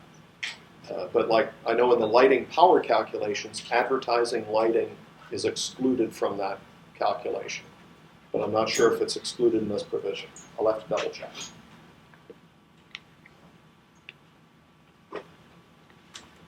Track lighting, dropping from 30 watts per linear foot as far as our lighting power calculation, down to 8 watts per or 8 watts per linear foot of track. Any ideas why we're reducing this from 30 down to 8? LEDs. Yeah. Yeah, you try to light track lighting with 30 watts per linear foot. That is going to be one bright room. We could take that even farther. Current limiting device. We put a current limiting device on that. Take that a lot. Use that light farther.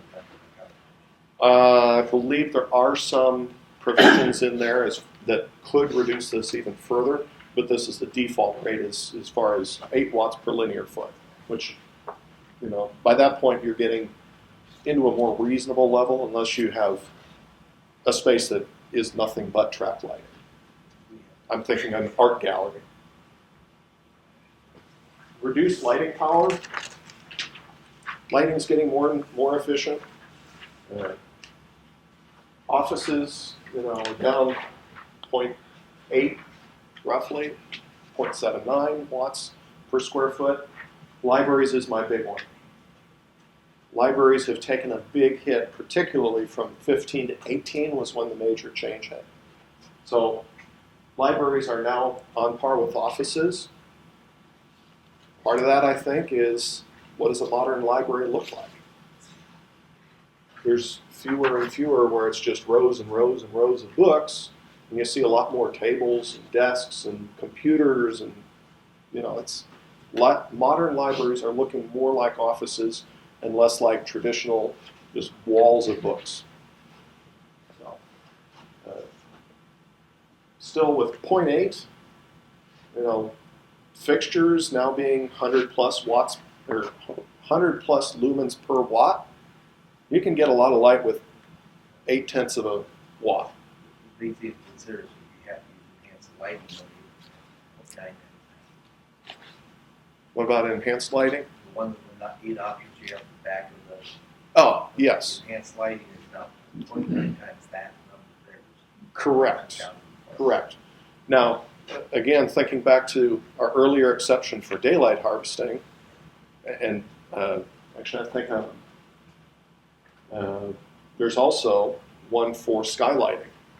An exception, if you're under 0.5 watts per square foot, no skylights required. I've now met my additional efficiency options. I've met my lighting power density. If you can get under 0.5 watts per square foot for lighting load, that is going to solve a lot of issues or help you a long way.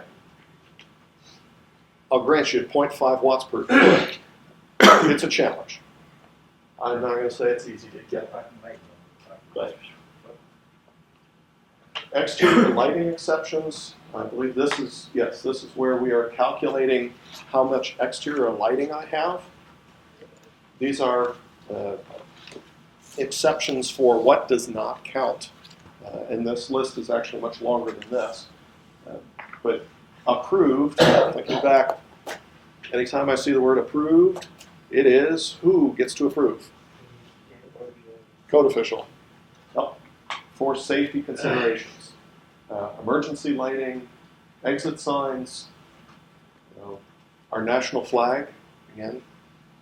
It Want to make sure it's includes lit. advertising signage or directional signage is included in that same list. Correct. In this list, it is. That's where I go back to my exterior lighting controls. Not sure it's the That same. may not be the same list. And obviously, if we have your little porch light on your balcony, that's a residential occupancy. That doesn't count as part of my commercial exterior lighting.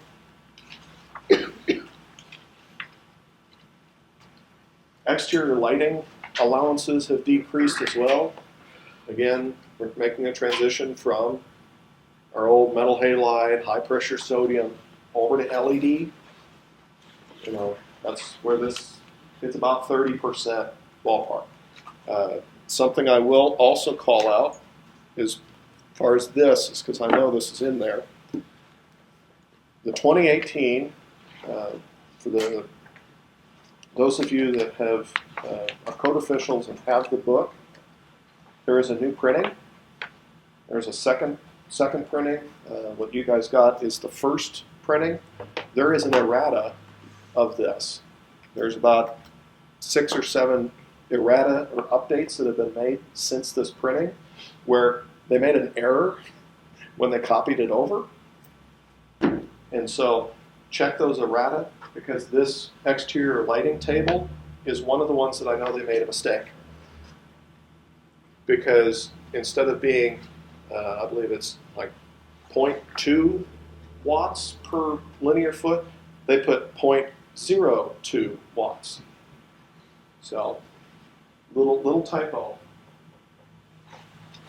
Gas lighting, probably don't see too much of this, but from time to time, actually just got a question on this recently. No longer can have continuous burning pilots for natural gas lighting. I'm not sure if this is really an issue, because any of the natural gas lighting, even when I've been down to New Orleans where it's been there a while, I don't know that I've seen pilots on those either. Transformers and motors. It's now, for transformers, they've now moved to Department of Energy 2016 requirements. This is thinking back to what needs to be on prints or in documentation. Efficiencies need to be listed somewhere, because the 2 transformers up there, can anyone tell me what the difference is between the energy efficient one on the right and the old one on the left? You really can't by looking at it. This has to be in the documentation. So transformers are now 2016 DOE minimum, and motors are now have to be NEMA premium minimum. NEMA premium used to be really good. Now it's the minimum standard. Now what they are coming out with is extreme efficiency motors, which you can see depicted there, which look more squarish rather than round. And these, one benefit of these new extreme efficiency motors coming out is for VFDs. Because they were built around the VFD, it is common where you can actually downsize your VFD because they have extremely low inrush currents. And so you can fit a 10-horse VFD with a 15-horse extreme efficiency motor without exceeding the rating of the VFD. So that can save you a little bit on your VFD to make up for the increased cost. I will tell you right now, it's not really cost effective at the moment. But these are now out there, and unlike the transformers, you can tell something's different about that motor.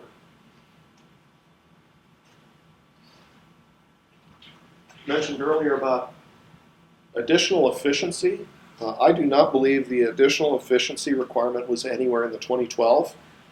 We have now added this to the 2015. And a couple of these, numbers 7 and 8 up here, were added for 2018. But not only, if you're doing the prescriptive path, not only do you follow the prescription, but you also have to choose one of these 8 items as far as how did I go above and beyond the minimum code. Now again, looking at, I want to improve efficiency, but I want to give options as far as how do you meet that. You know, for one building, they may look at it and say, yeah, I can get my lighting power density more than 10% better. Another customer may choose, I know an HVAC guy that can get me a better HVAC unit. However you want to do it, that's fine. That is where that original City of Chicago checklist as far as how am I meeting compliance, this is a great place where that provides a lot of value. And that is, which one of these measures do I need to look for in your prints? Because for all I know, they may have met it through multiple. They may have chosen to do more efficient HVAC and more efficient lighting and do dedicated outdoor air. That's printed in the ComCheck report we have to turn in for getting permits in. ComCheck, that is an excellent point they bring up. Just happened to have this question last night. ComCheck is for prescriptive only. It wasn't until doing my research that I found ComCheck is not a performance, is not for performance path. So if you get a past ComCheck, they have to be doing the prescriptive path. So I'm not sure if I was the only one that didn't realize that was a difference.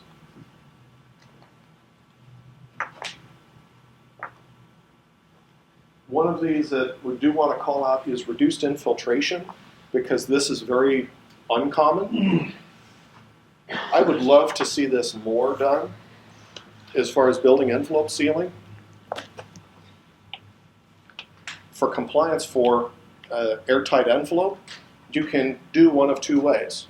One is you can test the building for air leakage, or two is use this list of 11 materials, one of which is painted drywall, to comply with it.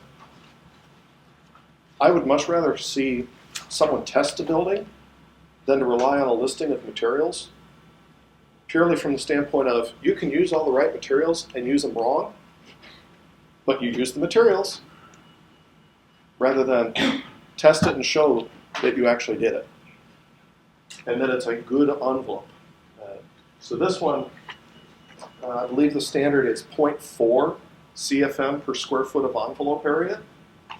So in order to meet this one, you're going to do an air test, which is more unusual.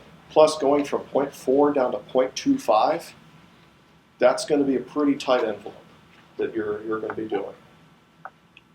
You can do it, but that can be a challenge. We do note here, if you have over 250,000 square feet, you are allowed to test the building in sections, but each section that you test must be at least 25% of the building floor area. Electric vehicles. This is more of a clarification in the code. Electric vehicles are not included in your energy calculation because the vehicle is not part of the building. But, as we can all imagine, an electric vehicle can consume a fair bit of energy. So if you include it in your energy model, it's really going to throw your model for a loop.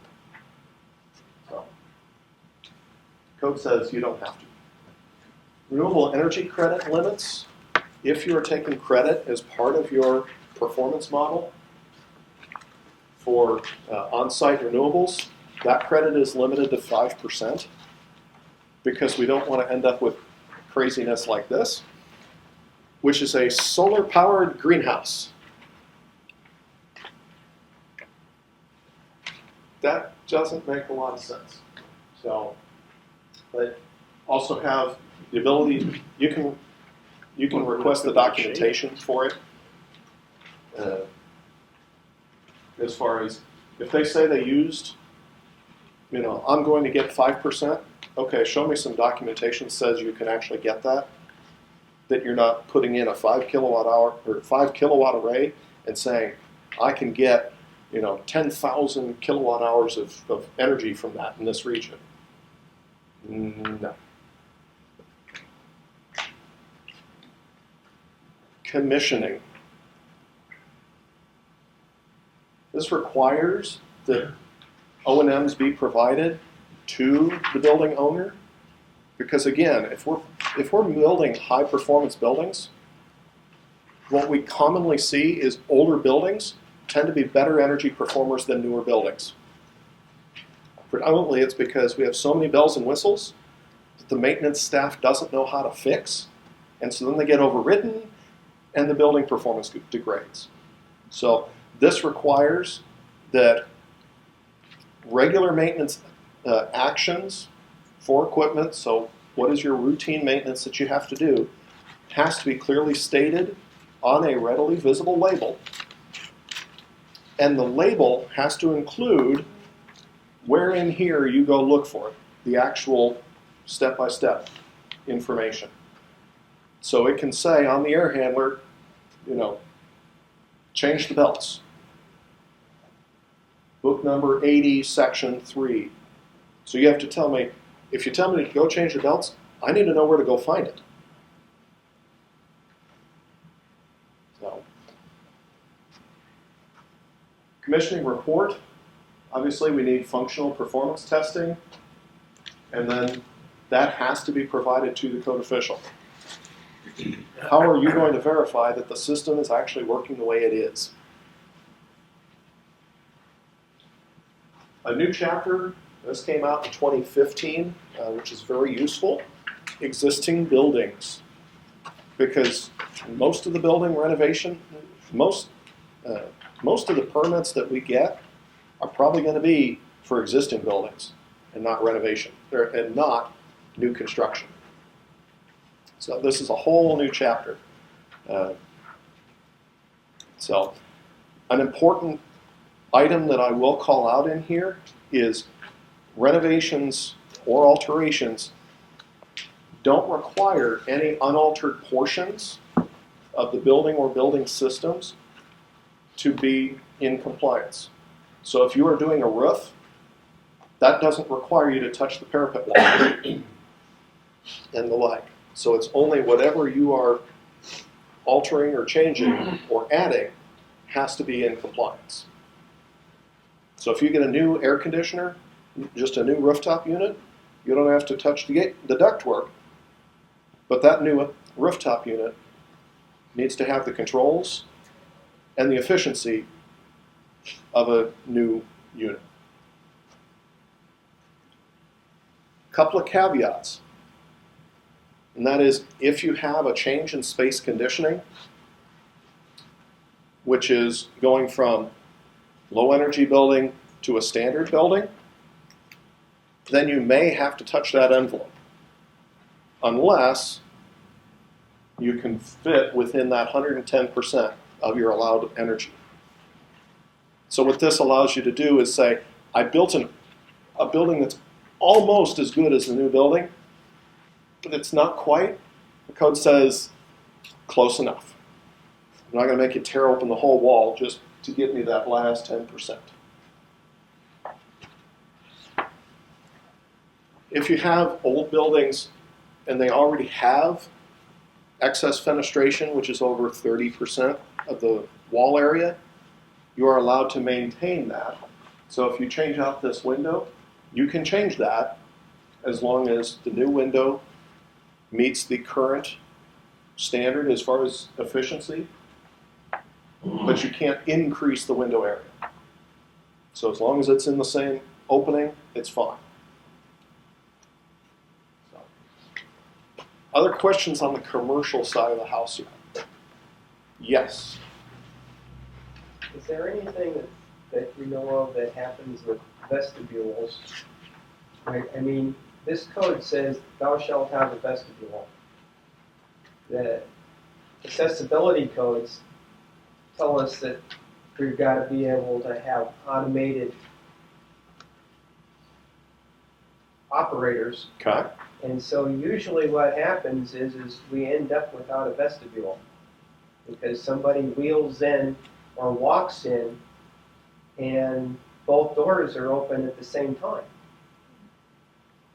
Okay. I mean, they're just not long enough. I mean, So in theory. Yeah, and that's where accessibility does play a role in some of this. Now vestibules, the effectiveness of vestibules, we were sitting at lunch remarking that place that we were eating, it really could use a vestibule right about then. It was really cold any time the door opened. But vestibules are required unless, and there are some provisions in here, and that's what kind of brought up our air curtain, was an air curtain is another way to comply in lieu of a vestibule. There are a couple of different ways to comply. Vestibules, when you have an accessibility issue where someone has to push the button and both doors open, it can defeat to an extent some of it, but it's still that airlock, even for the times that it's not being used in that manner, is providing benefit and value. The code, actually that's an important one that I didn't capture up here, is the code actually talks about how you provide heating and air conditioning for that vestibule and the set points. Because there are a couple of different methodologies as far as vestibules and how do you heat or what is your temperature settings in those. The 2018 code actually provides guidance on that final. I believe the heating is not higher than 60 degrees and only when the outside temperature is below a certain temperature that I can't recall off the top of my head. So that's one that vestibules aren't perfect, but they are definitely beneficial. Now we did get a question, and that was where the air curtain was actually our workaround for that, because it was actually a gym in a warehouse, a big open warehouse area. And so they looked at it and said, it's got a giant garage door next to it. That's our main entrance for 9 months out of the year. We don't even have air conditioning in this building. So why do I need a whole vestibule? What can we do? And so that was where the air curtain came back and said, for your application, that's probably going to be a good solution, is that air curtain. But air curtains, performance-wise, aren't perfect either. So, were you going to talk about the re-roofing on a commercial in that existing building section, or are you going to get to it later yet? Re-roofing. We're really struggling with like the roof drain sumps, the fact that our flashing, we're required deeper performance, and averaging seems to be a proposal, but not authorized anywhere we can find. Let me hold that till the end, because it's a very good one, but I don't want to necessarily run out. Let me take one more and then I'll. Yep.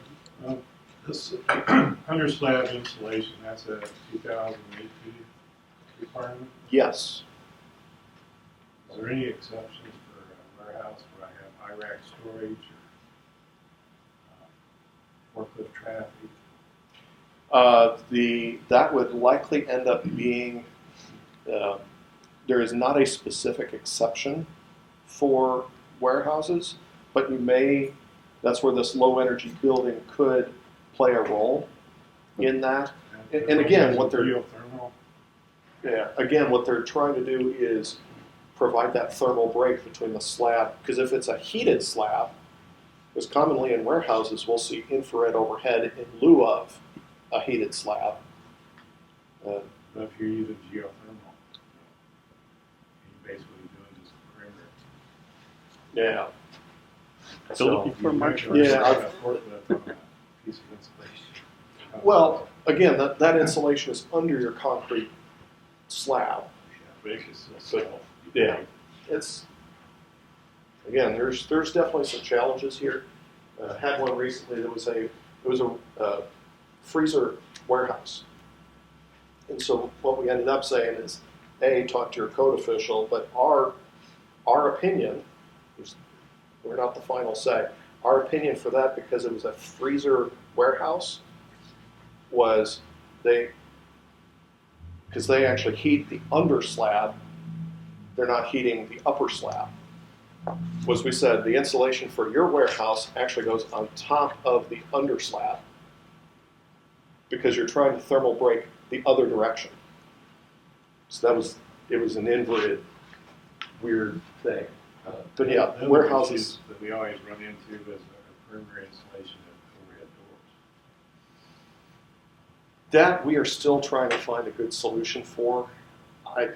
Because yeah, forklift Even at your overhead door. Yeah, I'm not sure. We're still trying to find a good answer for that.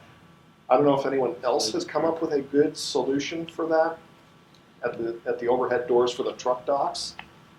How do you provide that perimeter? Truck docks are all open underneath Yeah, the lifts. yeah.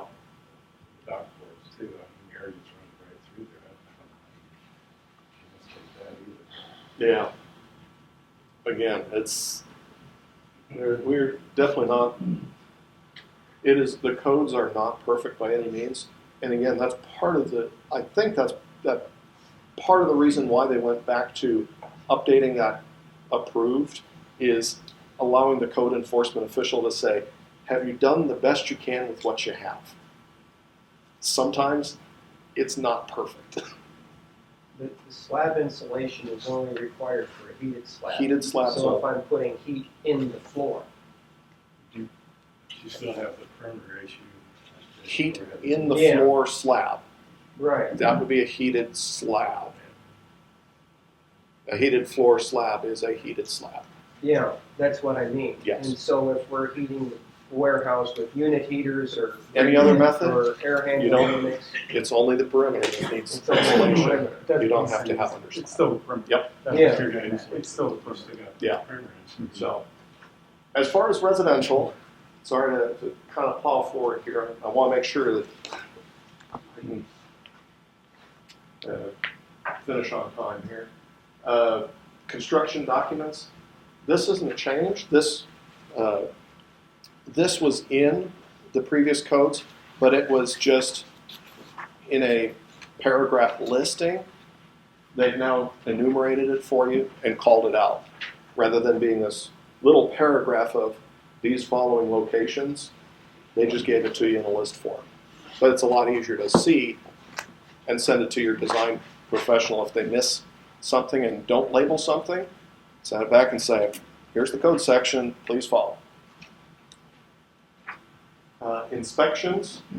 Previously it was just a general, we will do inspections. And now the code calls out, here are the inspections we will do. And what we will look for. Obviously, footing and foundations, we've underlined and bolded specific, here is what you check for as part of this inspection. Obviously, footing and foundations, we're looking for our insulation. Is it proper? Is it protected? Framing and roughing, do we have insulation? Do we have the air leakage controls? Is my air barrier installed? Is it installed properly? And also our windows, and fenestration, do we meet U factor and solar heat gain? Plumbing, looking for the insulation and any controls. Mechanical, is the equipment that you said you would put in the equipment that you put in? Some of this is one of those, really we have to call this out, but I realize that there's a reason we have to call it out. Is the programmable thermostat installed and, call me crazy, programmed? Not just, oh yeah, it can do a setback, but did you put the setback in? And minimum fan efficiencies. Whole house ventilation. How many of you are seeing is it more common to see just an exhaust fan used to provide whole house ventilation, or are you seeing more energy and heat recovery ventilation being used? So how many are more common just seeing basically an exhaust fan providing any mechanical ventilation? A couple.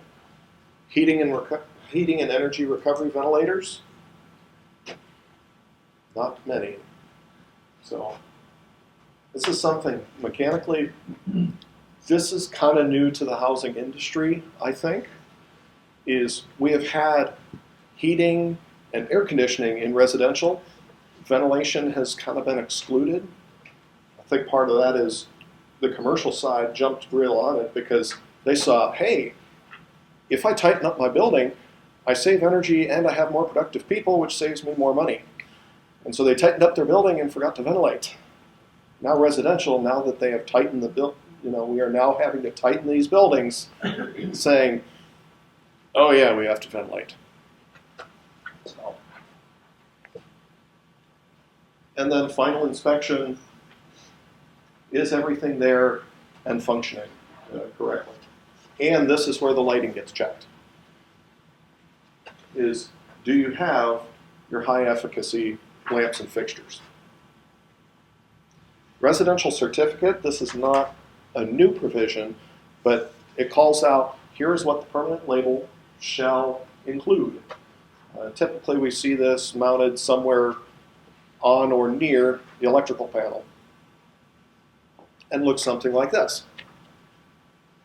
So calling out, what is the insulation value, what was my air leakage, how good of windows did I put in? Because again, thinking ahead and saying, well, that label on the window that tells me how good it is great, but that's never there when the window breaks. So if I go to replace a window, how good does that window need to be to make sure that I don't screw up my heating and air conditioning system? Because if I put in a junky window, I may not be able to maintain heating and cooling properly. Log homes, I'm not sure how many of these get built in the state of Illinois, but log homes are not covered under the energy code. They have their own standard IECC 400. Window U factors, nominal improvement in the U factor. Solar heat gain coefficient. There's an Illinois is amending to remove their amendment that they made previously, so they're just going to follow the table in the code for that. This, by far, how many of you require permits for replacement windows? None. Okay. From talking with jurisdictions that do, this is by far the biggest problem they have seen, is windows are commonly not, replacement windows, once they begin to do building permits for replacement windows, they capture a lot of people that the new windows don't meet the code. After about 6 months of saying you have to meet the code, pretty much all the problems disappear. So this is one, if you don't require permits now, this is probably the biggest failure that is going on out in the buildings. So I would encourage to do that one. Reduced insulation, so if I insulate across everything, including the top plate, I can get away with a little less insulation.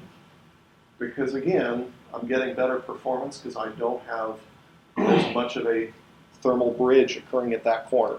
That's my weak spot, is right where those two, the wall and the roof come together. So if I beef that corner up where that's a weak spot, I can get away with a little less.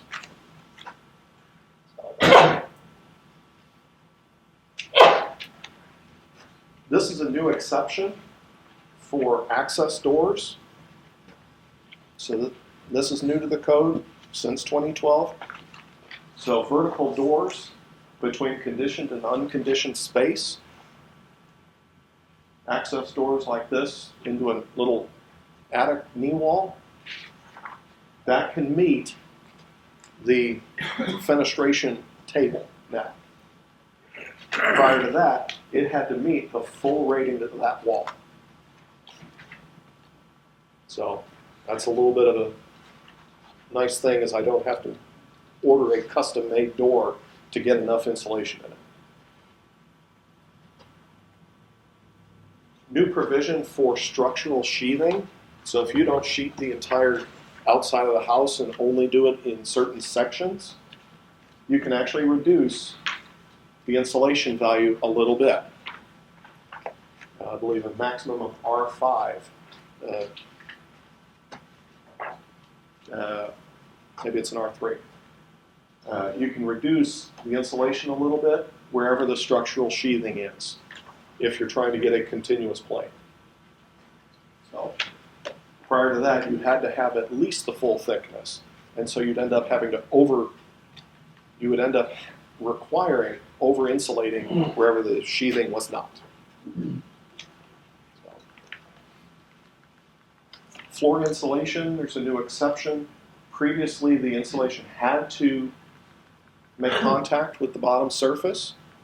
They now have exceptions for if you have continuous insulation or you're insulating the top side of the sheathing. That is now allowed. So in this case, because I have continuous insulation, I'm allowed to keep that airspace. This is not a new one, but another challenging area that we've seen, sunroom insulation. Making sure that the sunrooms are insulated properly. Now again, this is an exception to allow reduced insulation only if there's thermal isolation. Similarly, fenestration, again, requirements there. Fireplace in a 3-season room. So does the fireplace count as a heater? Yes, it does. It provides heat. So if you're trying to use the low energy building to not have to deal with the compliance of U factors and R values, and you put a fireplace out there, it's got to count for your calculation. Heated garages. There is an Illinois amendment for heated garages. And that is, if they're thermally isolated, they don't have to be part of the air test, or the envelope air sealing test.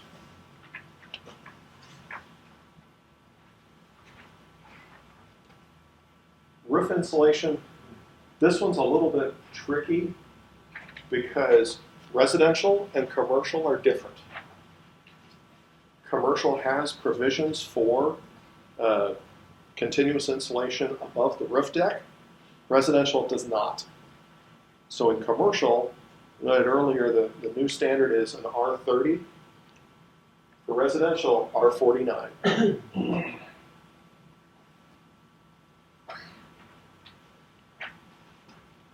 Now there's not too many flat roofs. Well, I hate to say that, but yeah. So there's a weird thing here. A big difference between commercial and residential for flat roofs. Moisture control we had talked about earlier.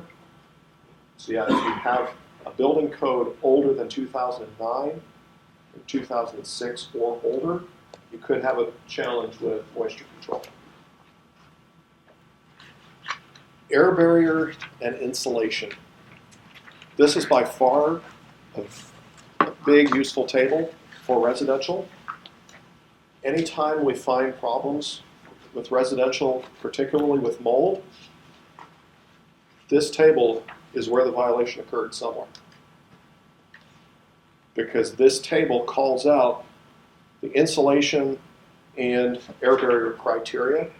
This has also been updated to be a little easier to use from the 2012 version. In the 2012, it was consolidated into a single column of table.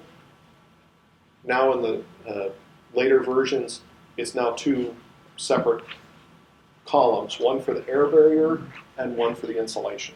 So it's a little easier to work through. But by far, if you're going to have a problem, this table is going to cover most of the errors that you'll have for this. Ductwork testing If you do have energy recovery or heat recovery ventilators, you don't have to do duct testing for those. Obviously, because it's outside air. If it leaks a little bit, we're bringing in outside air already. So I've excluded this. If you're going the simulated energy performance path, they do have a provision now for ductworks that are buried, that are fully buried in insulation, which means above your duct you have to have the full depth of insulation in order to constitute as fully buried. New provision for hot water maintenance systems. This could either be done doing recirculation or heat trace. Heat trace is probably a less common version.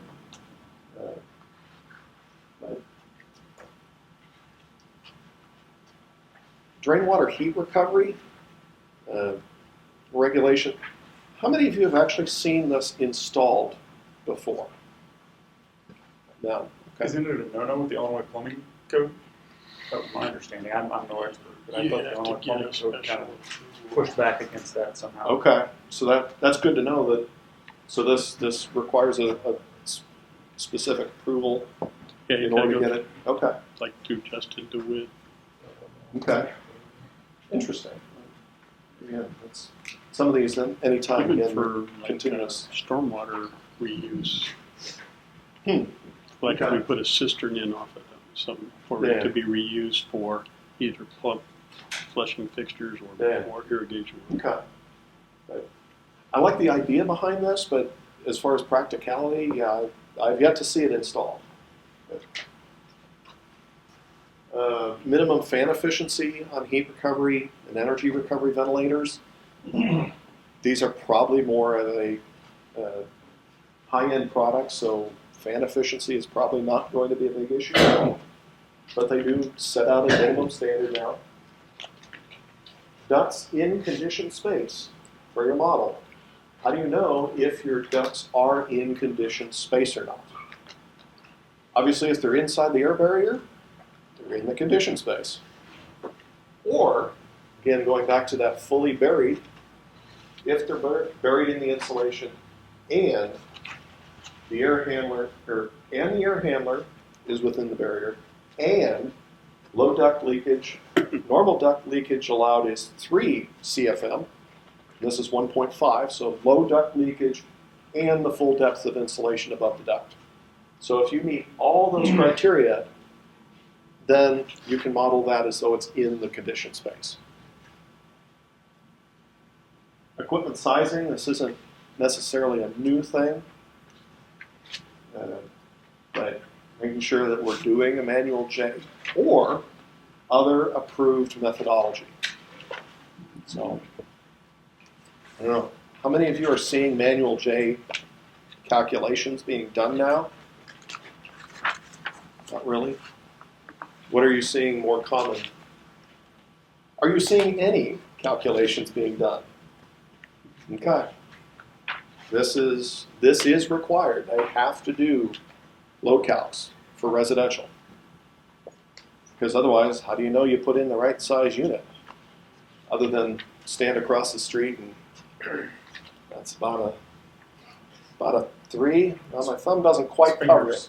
Oh, how many fingers? Yeah. Pool cover, similar to commercial, 75%. So pool covers are required. High efficacy lighting. This has increased from 75 up to 90% of the fixtures now must include high efficacy lamps or fixtures. Biggest change to this, no more low voltage exception. Every bulb and fixture counts. So there is also an Illinois amendment on this from the code. The code has different criteria as far as what your wattage is and so on and so forth. Illinois amendment is 55 lumens per watt for fixtures, 65 lumens per watt for lamps. Done. So don't care about the wattage of it. It's just how many lumens per watt. Is it a fixture or a lamp? And this is permanently installed. That's not changed. This is permanently installed fixtures, yes. Laptop permanently Well, whatever they, you know, if someone plugs in a lamp, installed. It's temporary. that's temporary, you know.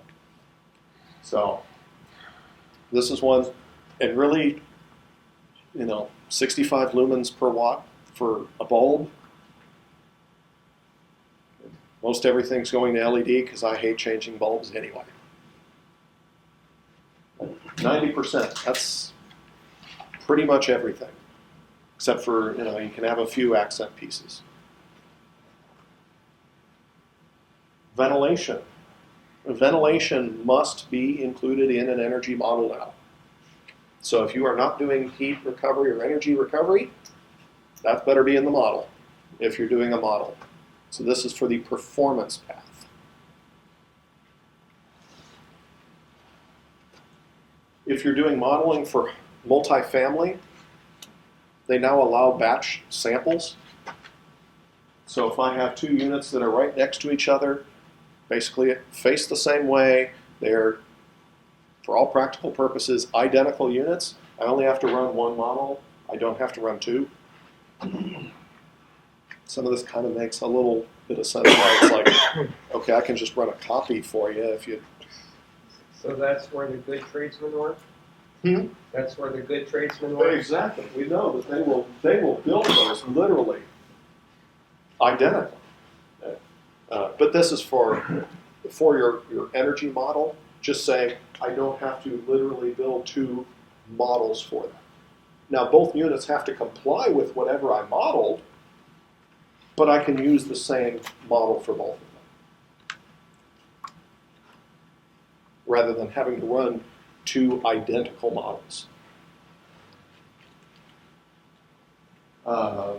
Similarly, if we're going to add the ventilation to my building model, my baseline must also reflect ventilation.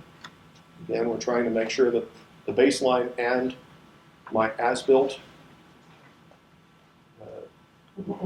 match, as far as I'm not going to count something over here and not count it over there.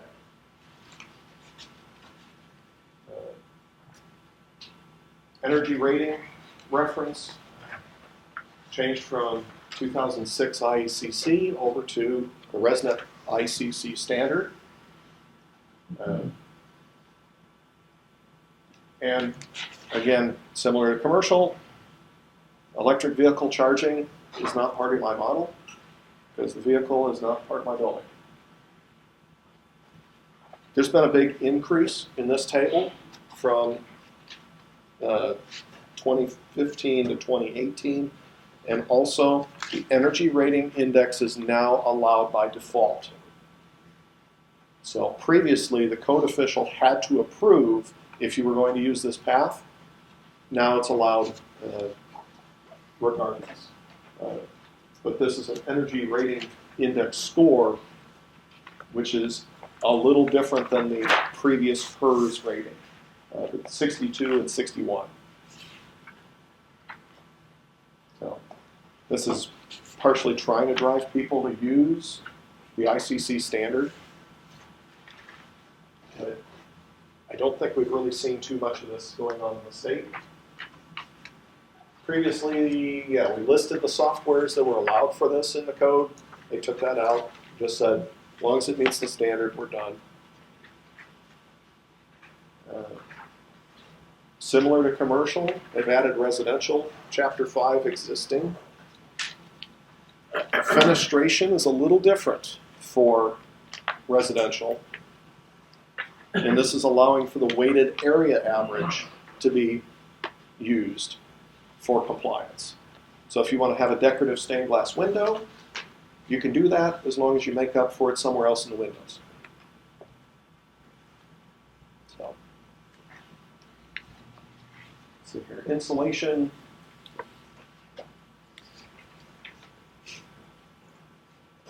Okay.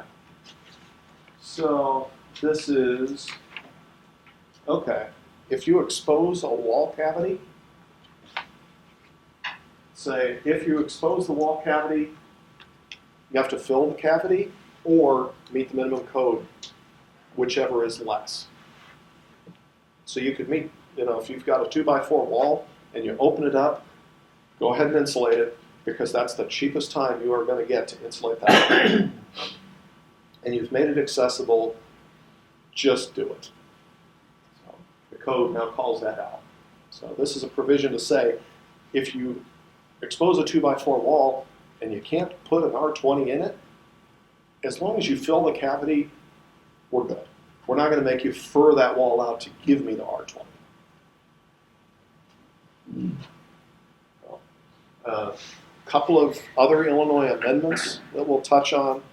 Residential, we've gone from, used to be 7, and then the code dropped from 7 to 3. Illinois is like, that's too much.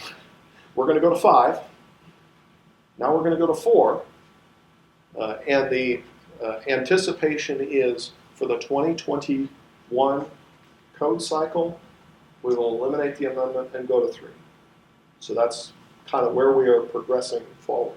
I think that proposed change that Illinois did to 5 was based on some conflict with the IRC related to ventilation. It was a pushback, and there was some discussion with that. So when they went from 7 to 3, they're like,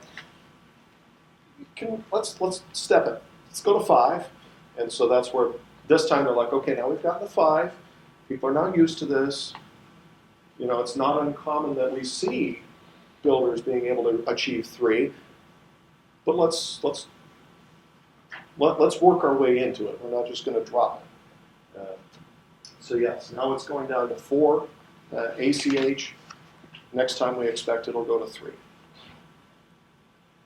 And the other big one was, and I won't read all this to you, but for multifamily buildings, doing a blower door test can be rather problematic when you have buildings where you have the surface area to volume ratio is a little skewed. So if you have a larger surface area to your volume, your ACH number is going to be bad, because ACH is based on your volume. Well, if I want to know how leaky the envelope is, I can have a fairly tight envelope and still miss my air change number. So this is allowing, rather than an air changes per hour, doing it based on how leaky is your envelope of 0.25 CFM per square foot of envelope. So we're testing how leaky the envelope is, not how much volume did that actually do. And a sampling procedure for if you have over 7 units. So sealed crawl spaces. Talked with some code officials, and they find the challenge is temperate times of year. Do I end up with mold or stagnation in sealed crawl spaces? So, and in this case, looked at 27% of the year with almost no heating or air conditioning. So if you have no heating or air conditioning in typical construction, I have no air movement. So saying, well, what if I take my heat recovery ventilator or energy recovery ventilator and dump the air through the crawl space? Now this could be I dump it into the house and pull it out of the crawl space to get my movement down there. As I recall, IRC allows for sealed crawl spaces, I have to have at least 1 CFM per 50 square foot of crawl space. So if I use the Illinois code that says for a 1,600 square foot home, so decent size, and 2 to 3 bedrooms, that's 60 CFM of ventilation I have to have. Well, if I can get 50 square foot per CFM, that's 3,000 square foot of crawl space I can ventilate with that. So this could be an opportunity as far as how do I build a better building? Because if I seal that crawl space and I don't bring that air under my building, I'm going to have a more comfortable floor. So how do I build a better building with the technology and still comply with codes? So this could be an opportunity in the future if we can teach people how to build this. So, so with that, we had the roofing question for renovations. This is another thing where the code comes into play. Is the code has in there where you have technical infeasibility provision, where for renovations and alterations, So that's in section 5. I believe it's actually, I'm trying to remember if it's in chapter 5 or chapter 1. But that's where what we are finding is in renovations for flat roofs, buildings may not necessarily be able to meet the R30 requirements without modifying a parapet wall or something else that is not dedicated to the roof. Now, to me, a roof drain is part of the roof. I'm not sure. Would people agree with that sentiment, that a roof drain is part of the roof assembly? Okay. So, and that's where I agree. Parapet walls, HVAC curbs, that's probably not a roof assembly. Or that's not part of the roof assembly. So what that allows for is you have to get as close as you can to the R30 within the existing constraints that you have. So do the best that you can with what you have. We're going to take your guys' word. You're not going to be, it's not going to be perfect. That's what he said in East Peoria. Well, again, we're No, that's great. No, we really And want to that's- do it right. It's just, it's crazy because I need to repair a roof Yeah. Right. and replace it and any saturated insulation, and we'll put back the most we can. But I run out of. And that's Right. and that's been the common, what we've commonly heard from code officials is we kind of agree with that, is saying, what were you stuck with? Did you try to do what you could? You leave the roof membrane track, get back the coverboard, another membrane. Covering a roof membrane with a roof membrane. It's called re-roof, not roof replacement. I believe that is allowed in the code to do that, as long as you don't, if you don't peel that old membrane. Now the question becomes, I think the National Roofing Contractors Association frowns upon doing that, and the manufacturers might frown upon putting a membrane over a membrane, particularly because you could. So that coverboard gets easier through. Yeah, And then they put a but it's. membrane on top of that. I think a big concern there is, are you potentially trapping moisture between those two membranes and going to end up with a potential issue there? But yes, I believe the code just calls that a re-roof if you leave that roof membrane. But if you pull that roof membrane, then you have to address the insulation to the best of your ability.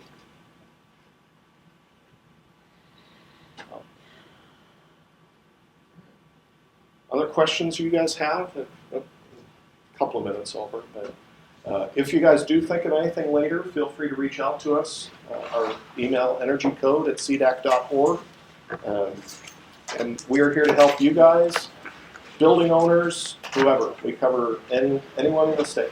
You have a certificate. We will provide some. I believe we will provide some certificates of We will. participation. So don't forget to sign in.